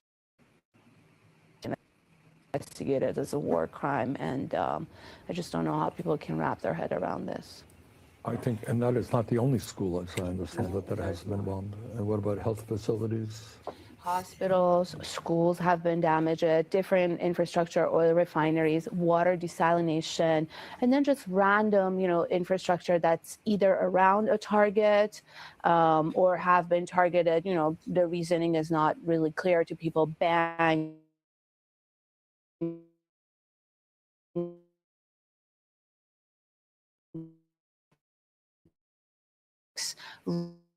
Road. This is Bernie Sanders' town hall regarding the war with Iran.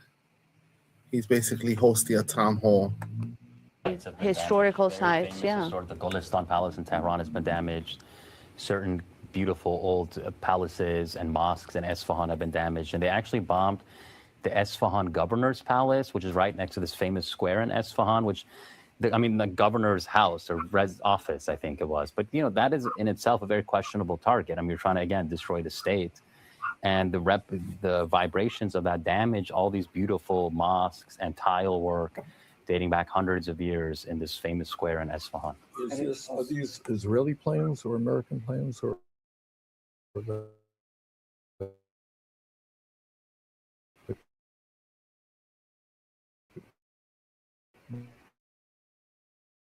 working in coordination?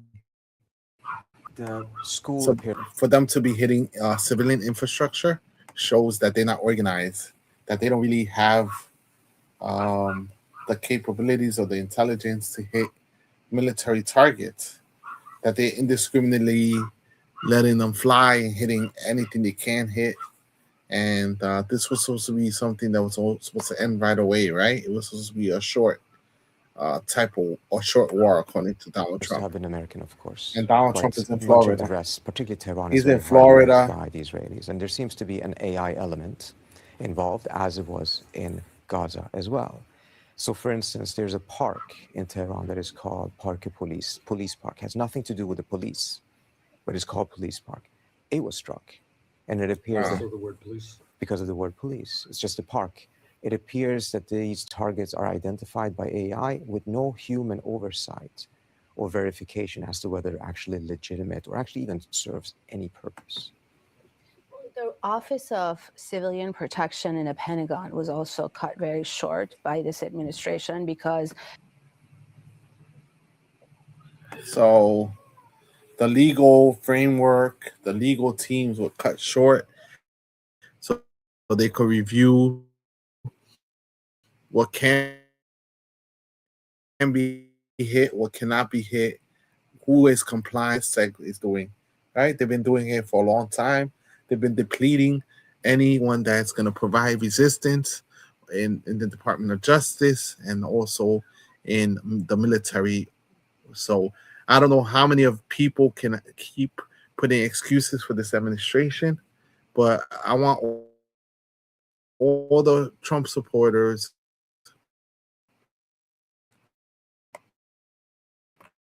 all the people that think that this is a good thing, or they're convince not me. fighting quote unquote with any stupid rules of engagement. So this is, not just an accident. This is by design when you cut people who are supposed to come and look at these targets and double check and make sure you're not harming civilians.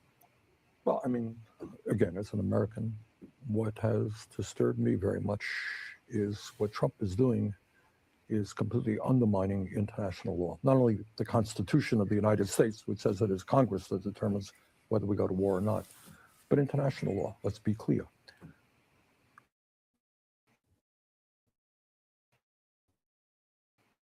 A nation does not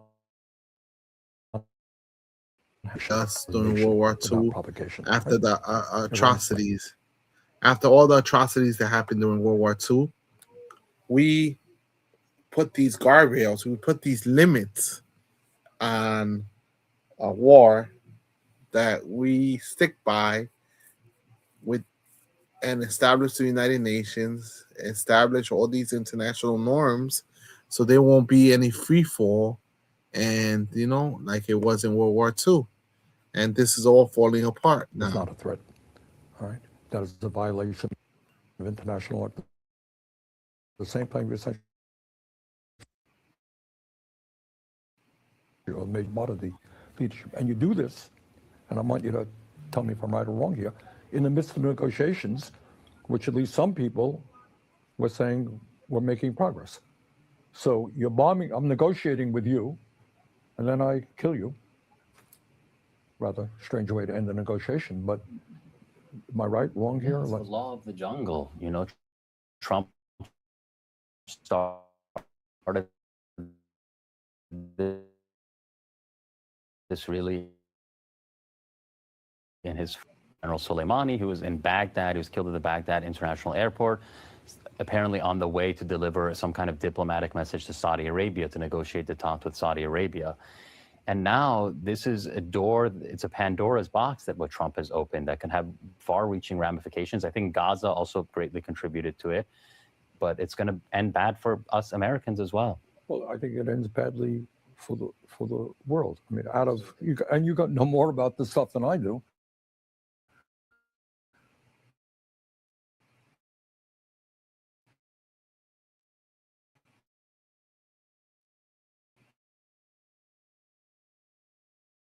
Not a war, Bernie. According to Trump, this is not a war.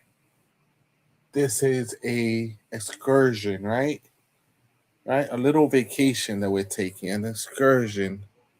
But it's not a war. Bernie Sanders says it's a war. I agree with Bernie Sanders. This is a war. Sorry to say. I agree with Bernie Sanders. People were killed. Let's try to create some rules of engagement, create the United Nations, see how we can follow the rules, minimize war.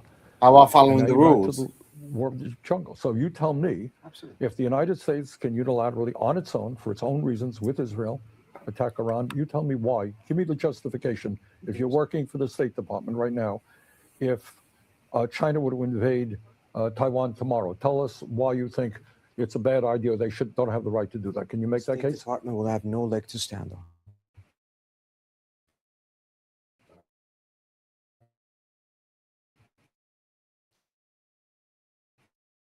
And that's not to degrade it. We don't care about international law anymore. It's Trump's law, right? The Don Road Doctrine, right? That Don Road Doctrine. Whatever Donald Trump says, we follow. And we're sheep, we're cattle. We just follow whatever he says. And if you don't follow what he says, then you're not part of you're not one of us. And you know, I mean, the body bags coming back is not a good sign. It's not a good sign, people. If not completely destroy the norms, times, and these institutions were built by the United States as a leading power, because we recognize that at the end of the day, even when we were one of the strongest nations and when we were the strongest nation, we still needed the protection of international law and institutions in order to constrain the behavior of others. Now we're moving towards a world that is much more multipolar. We have actually less relative power than we did before. We have a greater need as a result for these institutions and these norms to constrain rival states. Instead, we are actually and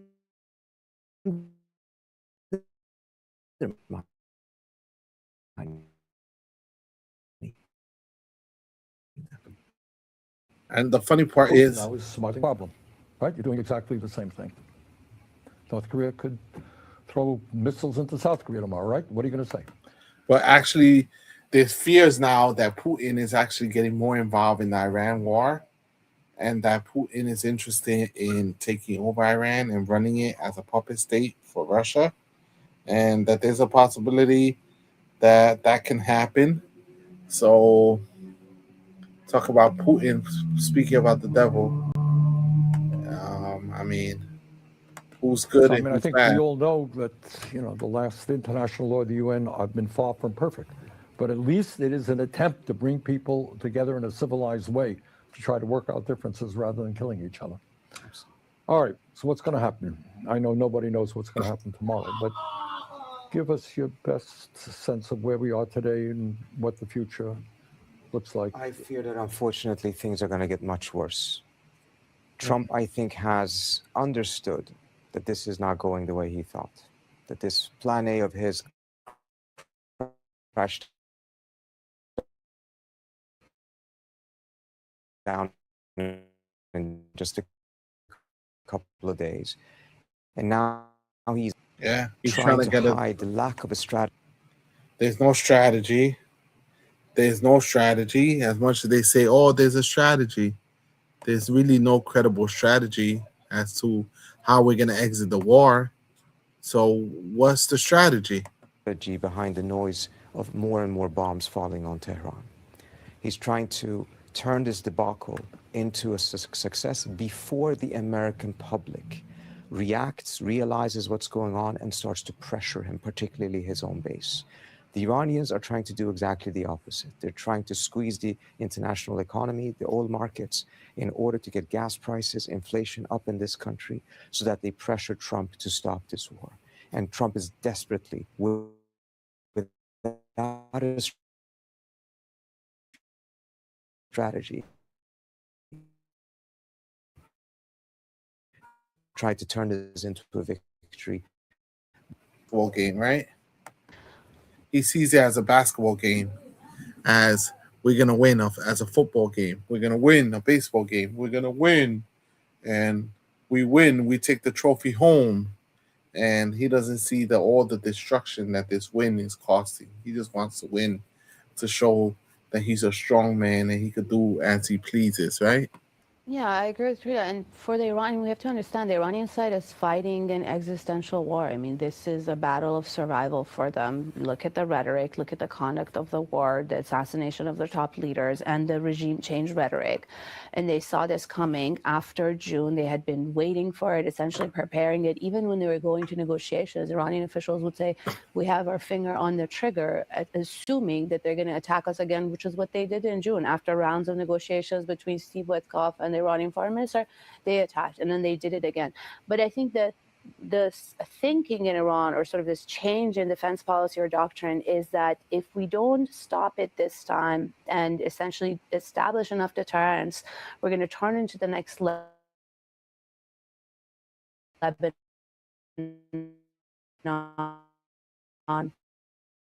next Syria, next Gaza, and this I mean, at a larger scale. That's why it was always prevalent and always incumbent on people like Joe Biden, Kamala Harris to stop what was happening in Gaza and not allow it, to say, we're not going to do this type of, we're not going to do this. So it'll be harder for people like Donald Trump to come after and do all of this, right? Do all of this. So this was a failure in leadership, not only for the Republicans, but it's a failure in leadership for the Democrats also. Because they never stopped Gaza, they never stopped Ukraine, and so now we're sending a president that countries can just attack other countries without any consequence, especially the most powerful country in the world, picking on the smaller countries, right? We didn't stop the bullying then, so how are we going to stop the bullying now? Is going to happen to us every 6 months, every 8 months, every year, coming back, attacking again. So, it's a very big gamble they're taking, a very big risk at a very high cost, especially the civilian costs on the Iranian side, almost 1,500 people killed, lots of infrastructure damage. But their thinking is they have to fight this to a point where enough deterrence is established. They're essentially referring to Trump as a bully, and they're saying the bully will keep coming back to us if we project weakness. Yeah, so they see him as a parasite, as a bully, as a fungus growing on their side, where they need to cut it off. If they don't cut the fungus off, then he's going to keep attacking, demanding more and more and more, right? And this is a huge country, a lot bigger than 3 times the size of Iraq, has 93 million people. And so it's a lot bigger than Iraq. Which we have shown restraint in the past. We have shown that we're predictable. We have given him off-ramps when he assassinated the top general Soleimani, when the June war happened. So this time they have promised and threatened, and they did, that they're going to escalate, they're going to expand it in the region, spread the pain, and create sort of a deterrence to stop this from happening again. Yeah, and I think, putting aside the very consequential damages to international law norms that we just discussed about, there's many costs this conflict is really presenting for just strategically for America, just on realpolitik terms. I mean, Iran has been hitting back in a very strategic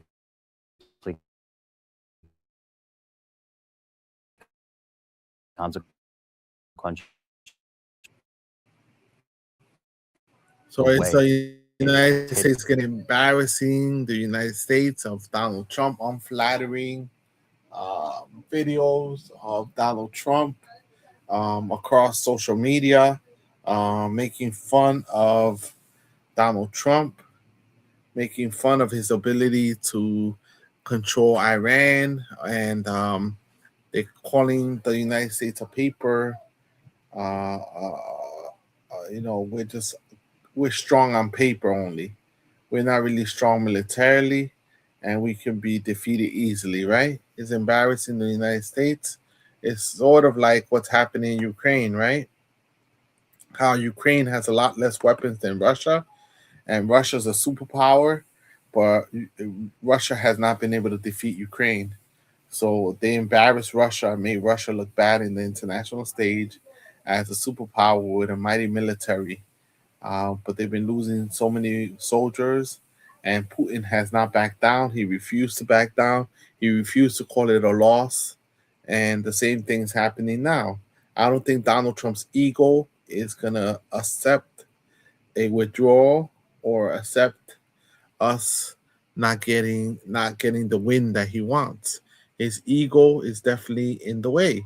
Facilities in Saudi Arabia and Jordan, a lot of U.S. bases in the region have been hit. The U.S. is now moving THAAD missile batteries from South Korea that it got there in 2017-18 after a huge political uproar that China started. There was a big political battle in South Korea. Now that's being moved to Asia, to West Asia, to the Middle East. And so, weapons to Ukraine are also being impacted. Weapons to Ukraine. So this is a total strategic fiasco, arguably, and self-defeating for America. And Iran, has demonstrated this leverage for closing the Strait of Hormuz, and the U.S. really has no good military options. And we even asked Ukraine if they could help us, right? We asked Ukraine if they could help us, right?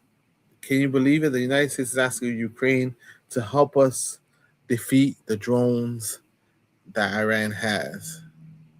Is that If it attempts a ground invasion, tries to hit more critical Iranian infrastructure, Iran has the means to hit back harder against critical infrastructure in the Gulf, and things will just get even more dire for the global economy.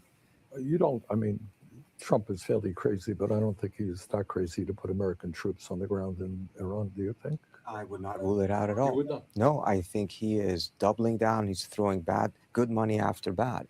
And I fear that there will be some attempt. It probably will not be some sort of Iraq-style invasion that would require more than 300,000 troops. That would take months to mobilize, but that there will be special forces and other measures that will be done. Again, he just did that, trying to turn this into a victory. And I think that unfortunately, this entire premise of this war and these negotiations was on this false belief that Iran is a paper tiger. It will be very easy. You will be the president that finally will get rid of this theocracy. It's the biggest thing you can achieve. Yeah, they undermined Iran and the amount of strength that they have, or the amount of soldiers and the amount of capabilities they have. They definitely undermined it or underestimated it. And he went in unprepared. He did not have a plan B. No after plan B. A crashed down. And now we're seeing a war that is being improvised. I think maybe it was you, Nagara, who had mentioned American media covering the war. Was it you? I think you were on a TV show. How is American media covering? The media, in my opinion, is not covering it intensely. They don't really want people to see it all the time.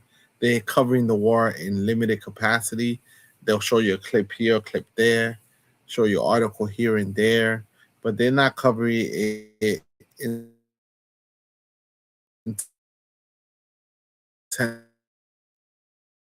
intensely as much as they should. But that's just my opinion. What do I know about politics? Are they covering it in what you would call an objective way? Not enough, not objective. I mean, I don't want to generalize the entirety of the media, but mainstream media, legacy media, the gatekeepers, cable news, which most Americans follow, is not covering enough, is not covering objectively. I mean, the way Iranian children hit at an elementary school are covered is very different than, let's say, if Russia had opened the war in Ukraine with something like that, or if Iran had done this in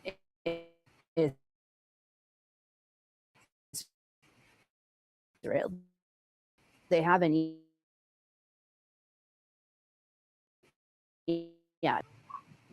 Gaza is covered in the media. You know, that has been discussed a lot by analysts and media observers. But in general, I think sort of the dehumanization of those societies is what starts and eventually leads to these wars. In Afghanistan, we saw that. In Iraq, we saw that. In Iran, we see it. In Gaza with the Palestinians. And it's just, you know, I think a disservice to the American public. This is a public that understands to some extent that they don't want this war, but the media can do such a much better job as far as explaining, you know, the realities and the nuance. Let me explain to you something. The media is scared of Trump.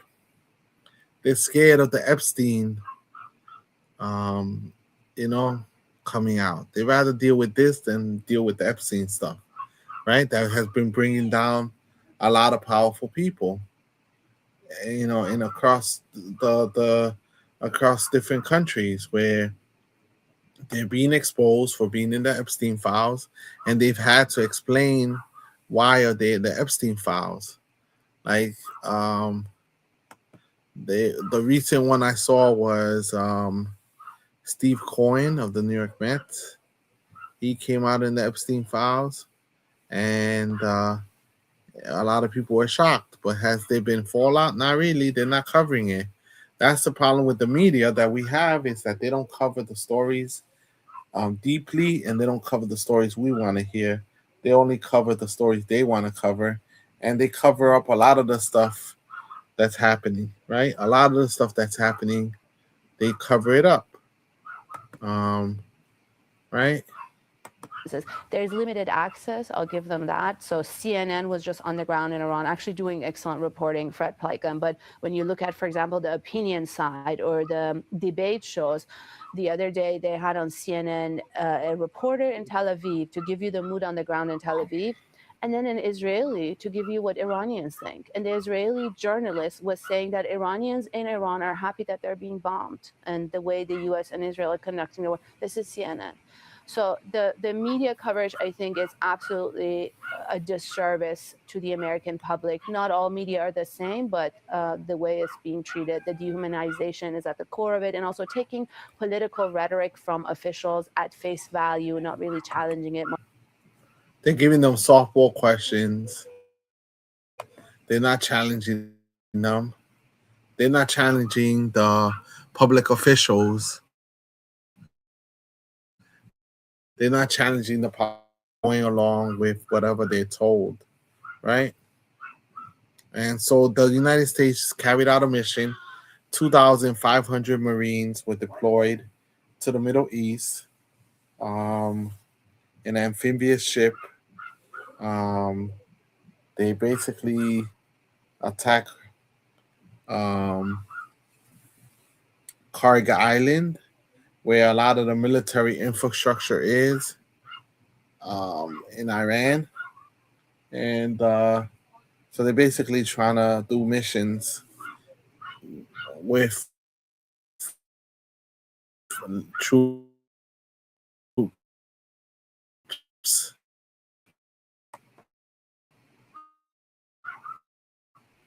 Attack to really get into the headlines, get into the news, and be scrutinized the way I think it should have been earlier.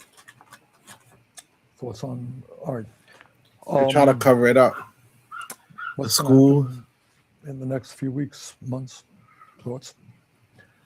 I mean, key things I'll be watching is like where we're heading up on the escalation ladder. Because, you know, Iran still has options available to it, as does the U.S., obviously. So the desalinization plan was very concerning. There was a tit for tat there. If they try to you know, take some territories, that'll be a big quack. Retaliate by hitting critical. And I think that's what the U.S. is more worried about. They're worried about the oil prices. They're worried about people getting angry about the oil prices, right? That's what Trump is worried about, the stock market. Definitely what Trump is worried about is the stock market and the prices shooting up and people's pocketbooks, right? If the stock market keeps jumping up and the cost of living keeps going up, he's going to be the president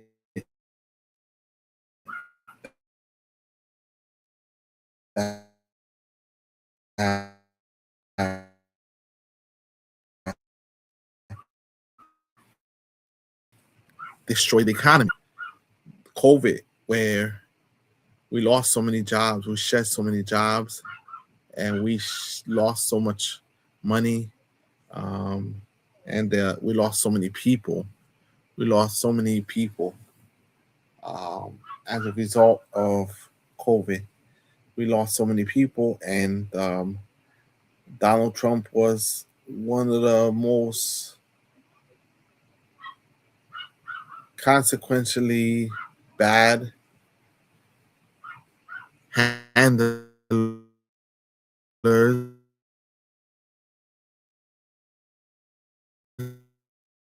of the pandemic, right? He made a lot of bad decisions. He's making a lot of bad decisions right now as we speak regarding Iran. He's making a lot of bad decisions. And how long we have? We have 2 weeks in there already. And it seems to be escalating. Saudi infrastructure, like there's a lot of things that Iran can hit that it hasn't hit, including pipelines that circumvent the Strait of Hormuz. The Houthis haven't really gotten involved that much. So things can get a lot worse from both sides. So I'm going to be watching some of these critical flashpoints, see where Trump decides to escalate and how Iran then decides to counter-escalate. I'm also watching the Gulf countries, these countries that are sort of in a double bind. They have been hosting U.S. bases for many years, supposedly to protect them for defense. And now, from Iran's viewpoint, that entire infrastructure is used in a war of aggression against Iran. And so some of them, I really think, have a hard time choosing between the two sides or don't even want to choose them. Countries like Oman, Qatar. Yeah, the countries are pretty much being also attacked. Iran is shooting missiles at them too for hosting U.S. bases, and their missiles are being depleted also, and they don't have unlimited resources or have so much money as the United States does, and they feel like once the United States is done with this operation, they will abandon them and not care Even about them. Saudi Arabia, who's had a detente with Iran, I think are in a difficult position. And then there are other parts of the Gulf who are treated differently. But Iran is trying to essentially spread the pain to these countries and send a different message about the presence of U.S. bases, U.S.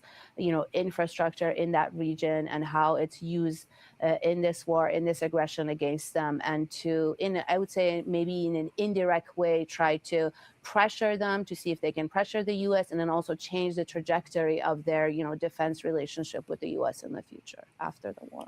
One of the things I'm very worried about, and we started off talking about this, which was the struggle for democracy in Iran. And I fear that what we're seeing now with this war is really going to set it back dramatically. I do not believe that the likelihood of this theocracy falling is particularly great. And when you take a look at it, you just go back 10 years and you ask yourself, could we have pursued a different path if we truly, genuinely would like to see Iran move in that direction? If we had not pulled out of the JCPOA, if Trump had not pulled out of the JCPOA, and sanctions would have been lifted in a longer period of time.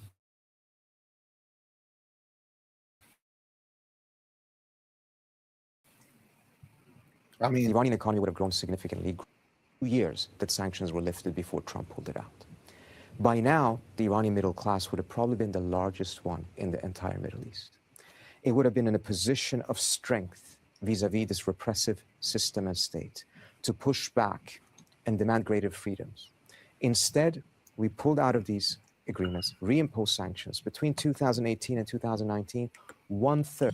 So we caused economic pain on the Iranian people. So the Iranian people were not happy with the United States anymore.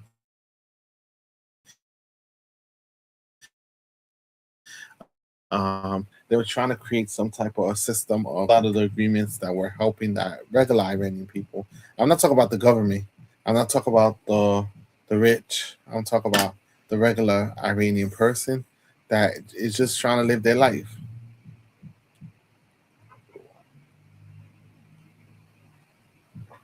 right?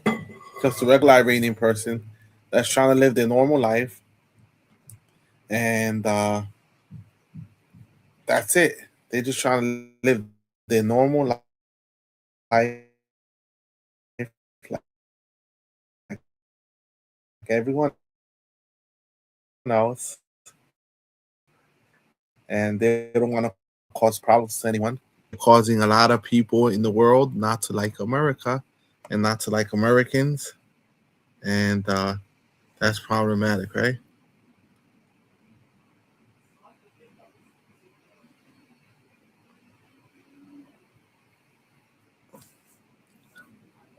Oh,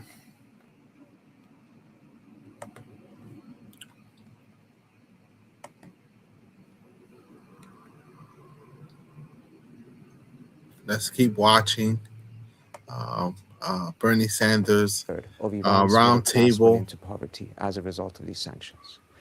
People then started to, of course, go out and protest, but with a decimated middle class, they were protesting from a position of despair and desperation rather than protesting from a position of strength. Now, with this decision to have Mojtaba Khamenei become the next supreme leader, and this regime still standing in place, in some ways perhaps even gotten stronger because of this attack, I'm very, very worried what we may have done to the cause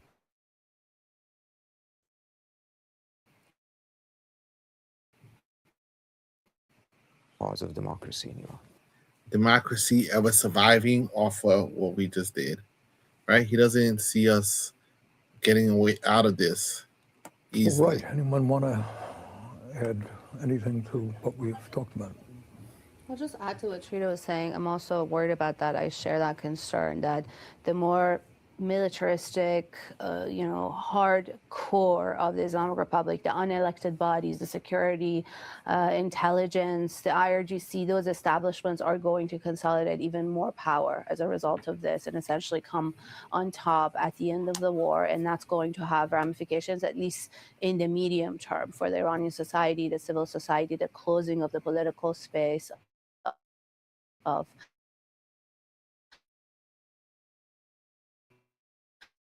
a lot of achievements that No hope for democracy now, because now they have a leader that is a hardliner, right? He's a hardliner, right?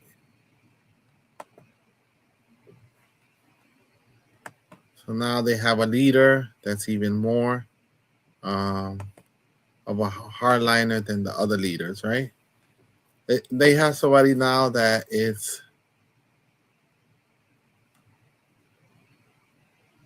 right.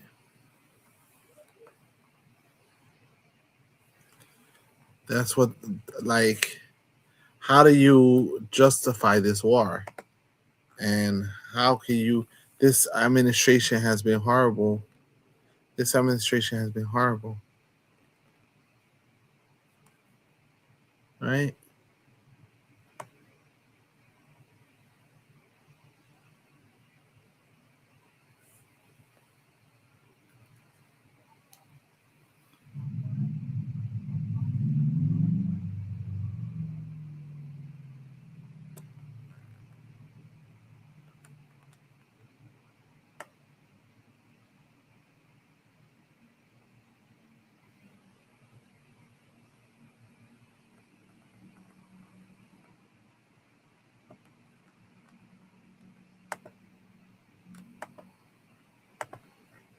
Let's see.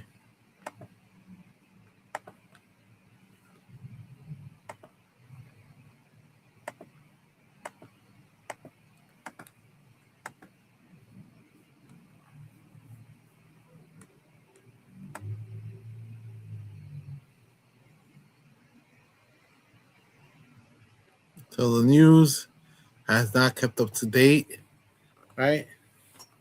And that's the problem. The news hasn't been able to keep up to date with everything that's happening, right?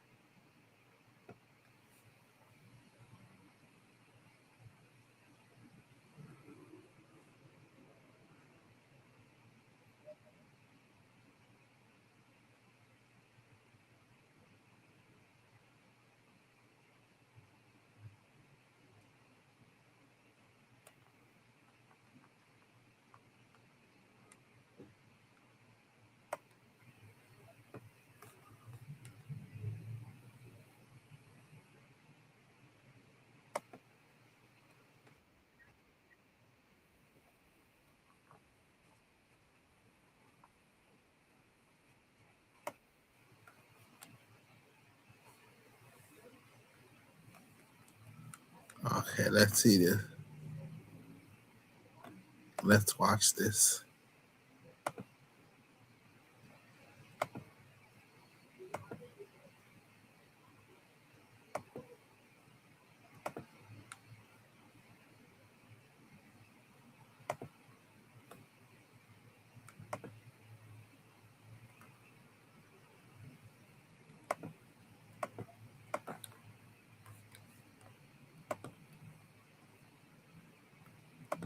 Okay. This is the majority report. It's covering let's watch this. And then Murtaza Hussain, he's an expert on national security. So he's on the majority report from Dropsite News. Let's watch this. We are back, and we are joined once again by Murtaza Hussain, reporter covering national security and foreign affairs at Dropsite News. Murtaza, welcome back to the show. Thanks for having me, Emma. Of course.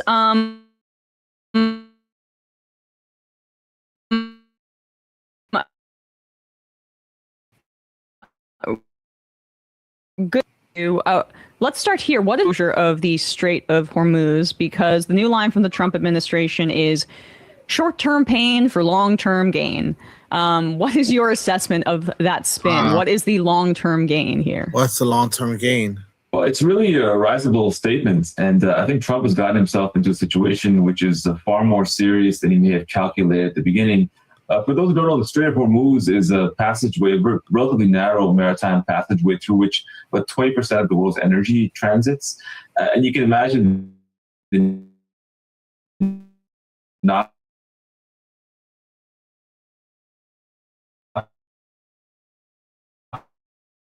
kind of effect never really been shut down at all. Now we're over a week now of disruption. It's been there for 80 years. It has never been shut down, right? And not even for a week, right? The most. And it's been operating constantly. And now it's been shut down more than a week. And the total shutdown of the strait to various degrees. And it looks like the Iranians are digging in to shut it down for a long period of time. So crude oil today has already exceeded $100 Brent crude per barrel. It was from about $68 at the start of the war. So that's an unbelievable sort of parabolic increase in a short amount of time. And the market is still pricing in a relatively short war, although there's no really indication of an off-ramp here. So, this is kind of a devastating situation for, first of all, the global economy, obviously the American economy, American domestic politics be impacted, but also the whole structure of the American empire is very much based on the idea that the U.S. is the protector of this area, the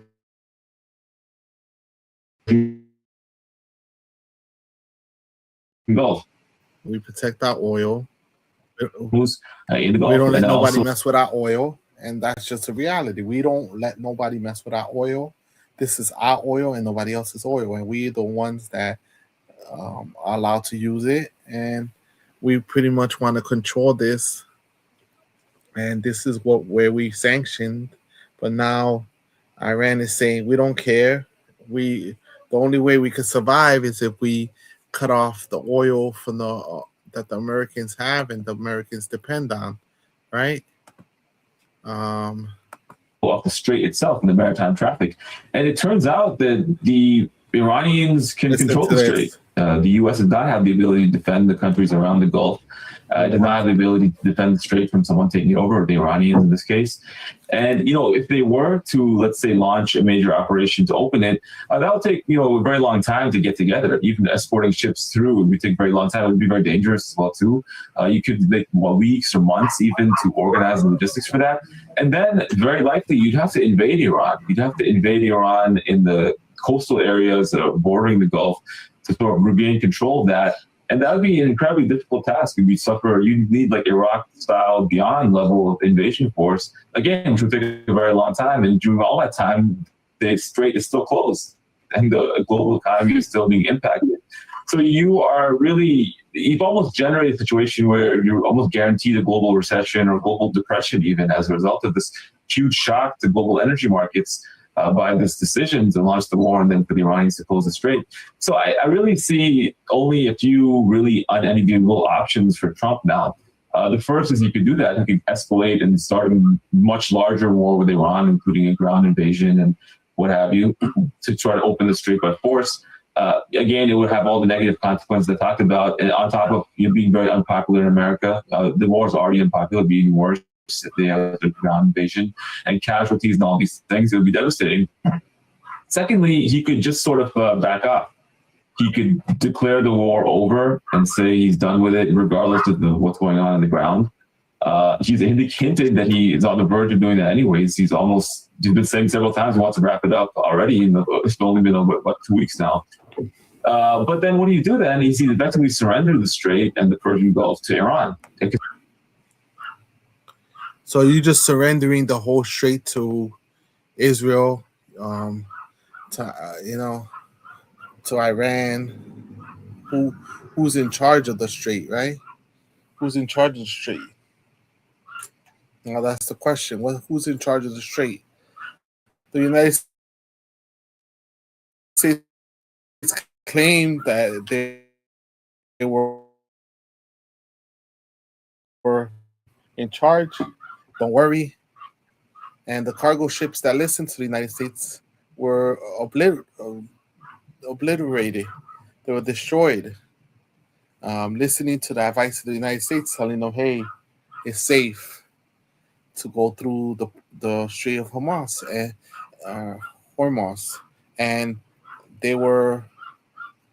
this is something that the United States does, right? They blockade people. They were threatening Cuba, right? They were threatening Cuba, and now the Cuban leadership is now, right? They were being pressured by Donald Trump to that he was gonna have regime change. Iran would have demonstrated they're the power, were able to have control over it. So what does that mean? All the Gulf Arab countries will have to reorient themselves towards accommodating Iran. Iran's status will be tremendously boosted as a result of that. So that's not really a great option for Trump either. So I don't really know what his end game here is. Maybe he can negotiate something with the Iranians and give them something that allows them to back off or makes them feel comfortable backing off. But I'm really skeptical of that too, because the Iranians don't trust any U.S. negotiating position, because the last two negotiations, the U.S. attacked them in the middle of the negotiation. And that sort of duplicitous behavior in diplomacy was not even done in World. Right now, at this point, there's hard for there to be a point of return, right? It's hard for anyone to return from where they are right now. Everyone's dug into their position, and everyone's trying to show that they won.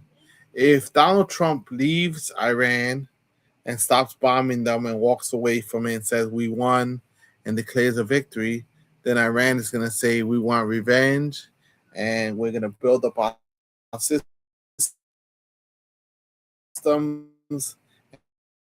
and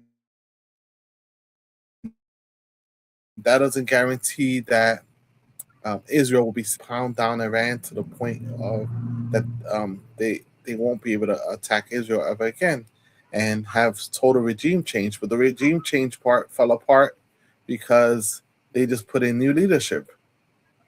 So that didn't work. And now they have the people rallying behind the new leadership. So the purpose was to have the people supposedly rebel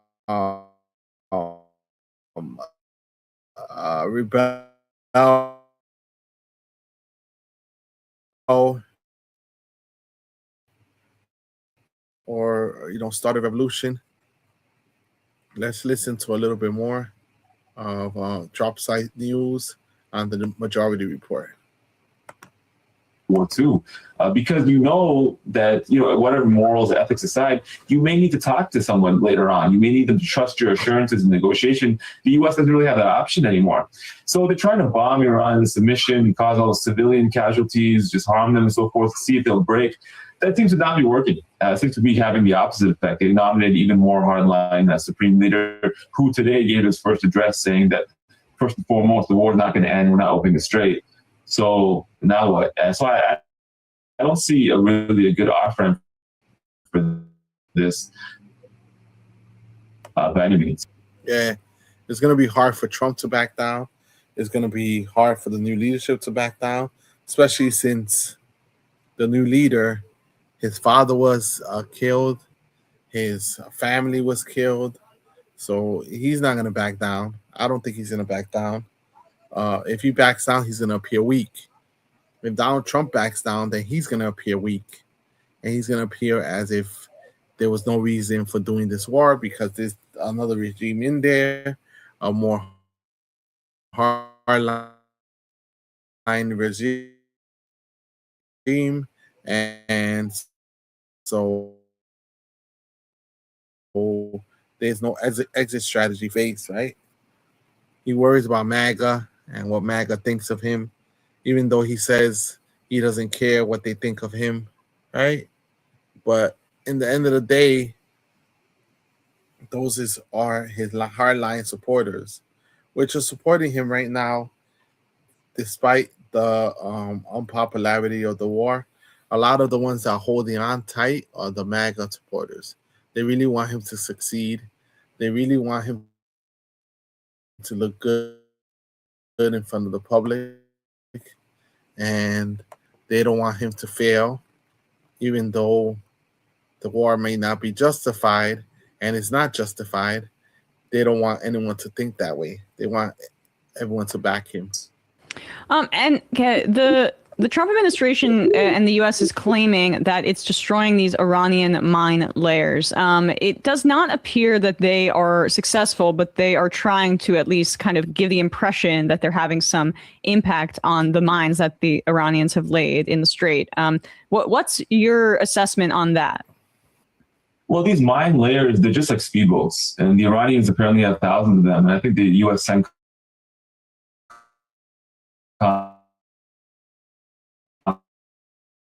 said short six. It really doesn't really move the needle too much on the subject. The Iranians can just place a few mines in the Strait and it's closed. If they place thousands or tens of thousands of mines, you can imagine how long it would take to clean that up, even if the war did go in America's favor later on. So it's not really such a pertinent issue. But secondly, there's two things. First of all, the Iranians have developed ballistic missiles which can be used to lay mines as well too. So there are certain types of missiles they've developed which you fire them in the Strait and they discharge mines anyway. So you don't even need the boats. They've thought through many different ways of doing this. And secondly, declare the Strait is closed and then it's closed. Because ships won't take the insurance cost of going through a region that they do is dangerous. The ship's crews will want to do it even just for their own safety as well too. And most of the ships, or all the ships that have been hit so far, have not been hit by mines, they've been hit by drones. And the drones are launched from within Iran. So the mines are really a secondary issue. They built all these redundancies into their strategy for closing the Strait. And I think the fundamental problem this whole conflict is that from Trump's perspective, this was an issue on his checklist he was trying to get off before he moved on to Cuba or ICE or a million other things. From the Iranians' perspective, this is a conflict they've been preparing for several generations now. The day that the U.S. came to try to invade them, and they view it as an existential issue. And the Trump administration has said it's an existential issue for the Iranians, so they're sort of viewing it appropriately. So they haven't thought of this a million different ways, what they would do in the situation, and the Trump administration has seemingly done no preparation for this. I'll give you one more quick example. The reason that the Iranians are even able to shut down the Strait is because these bases that the U.S. has built around the Gulf, which is supposed to protect the Strait and protect the countries in the Gulf, they were evacuated before the war because the U.S. didn't want to take casualties.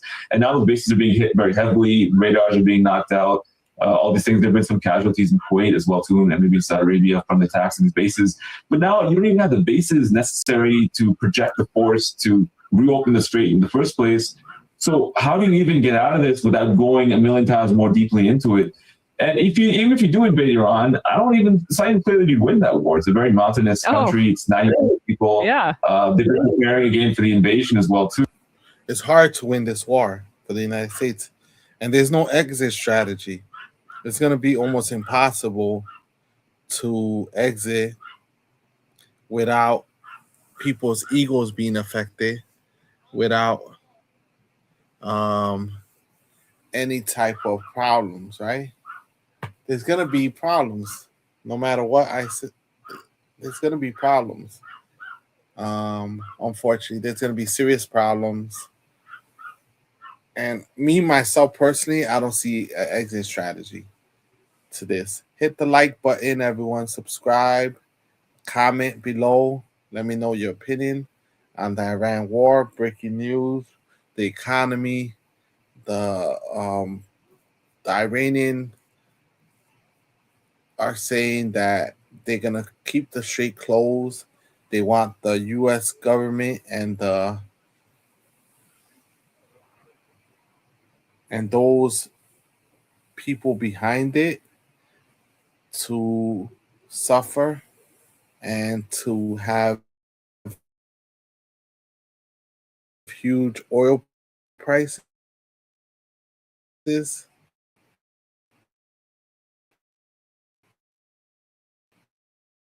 spikes in oil prices, and a spike in oil prices to cause a change in Americans' attitudes towards their leaders, and the pressure of the midterms coming up a few months away is going to pressure the United States Congress to back down and force Trump to back down from the war, right?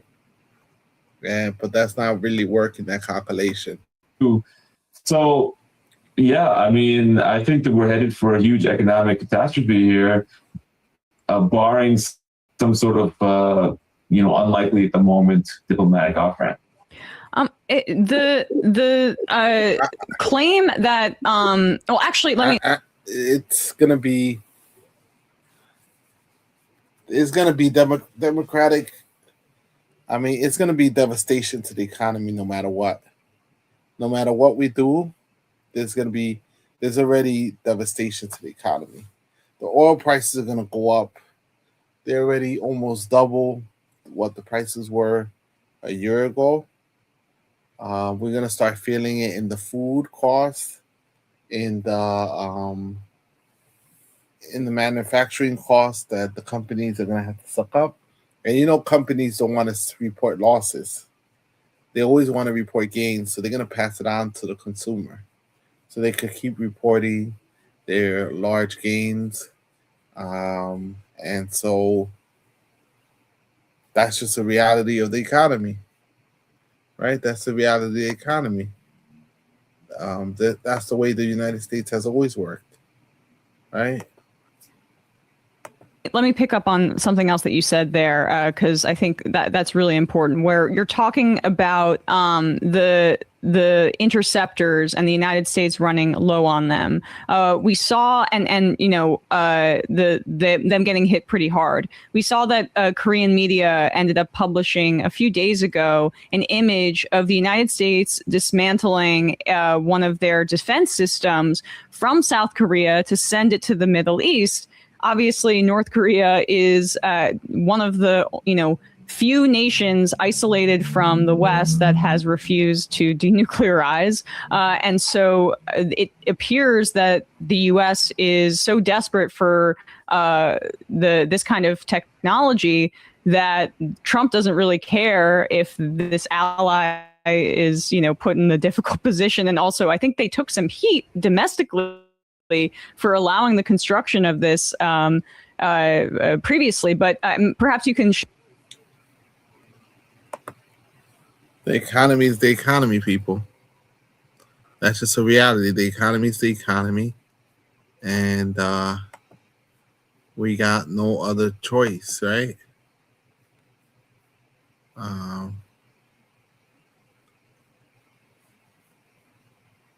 Let's see.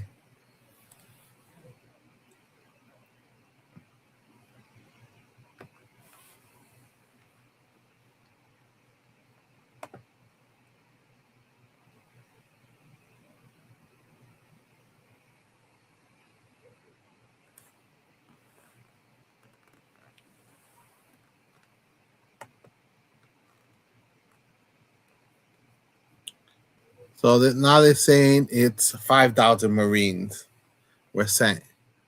So the numbers keep changing. They're upping the numbers. President Donald Trump has reportedly deployed 5,000 Marines to the Middle East as both the U.S. and Israel continue to pummel Iran with coordinated strikes. The deployment of troops to the Strait of Hormuz comes as many fear there could be conflict over the waterway, through which much of our world's oil flows. 3 officials told the Wall Street Journal that Secretary of State of War Pete Hegseth approved the request from the U.S. Central Command on Friday.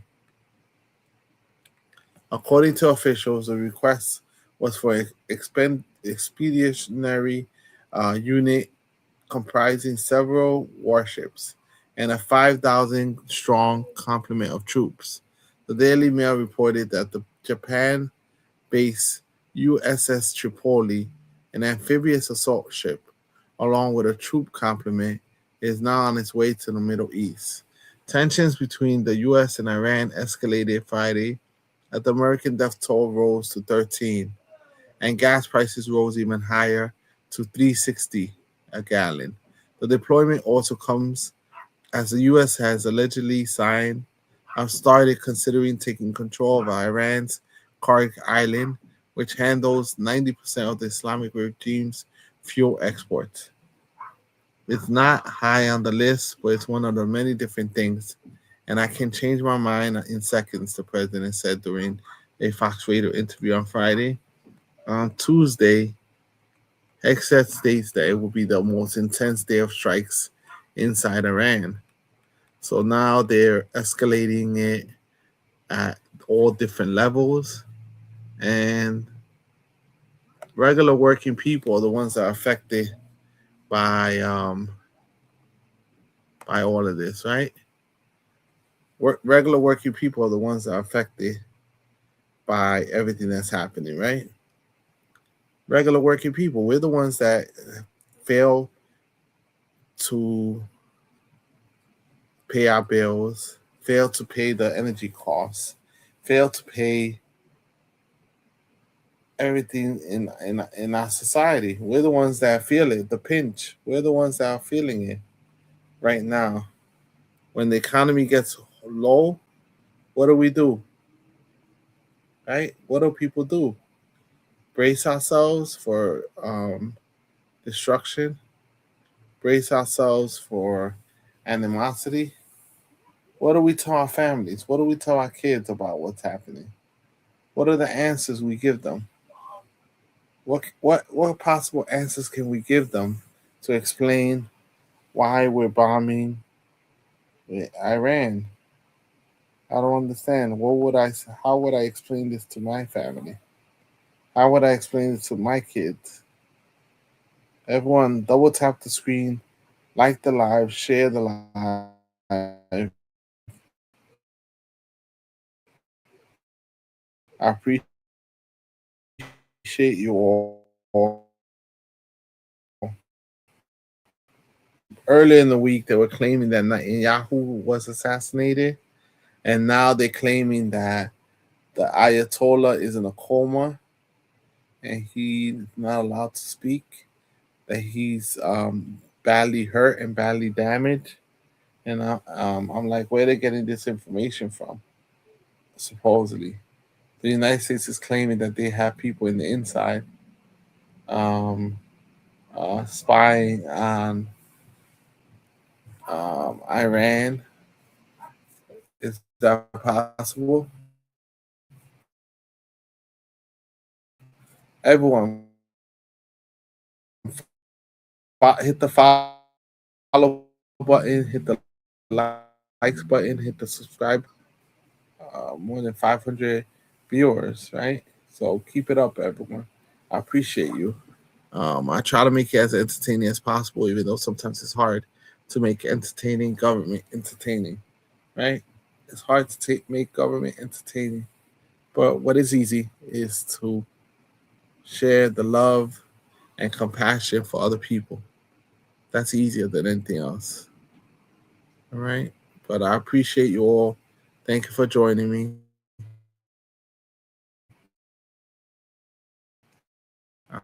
hope you have a good day, and I'll see you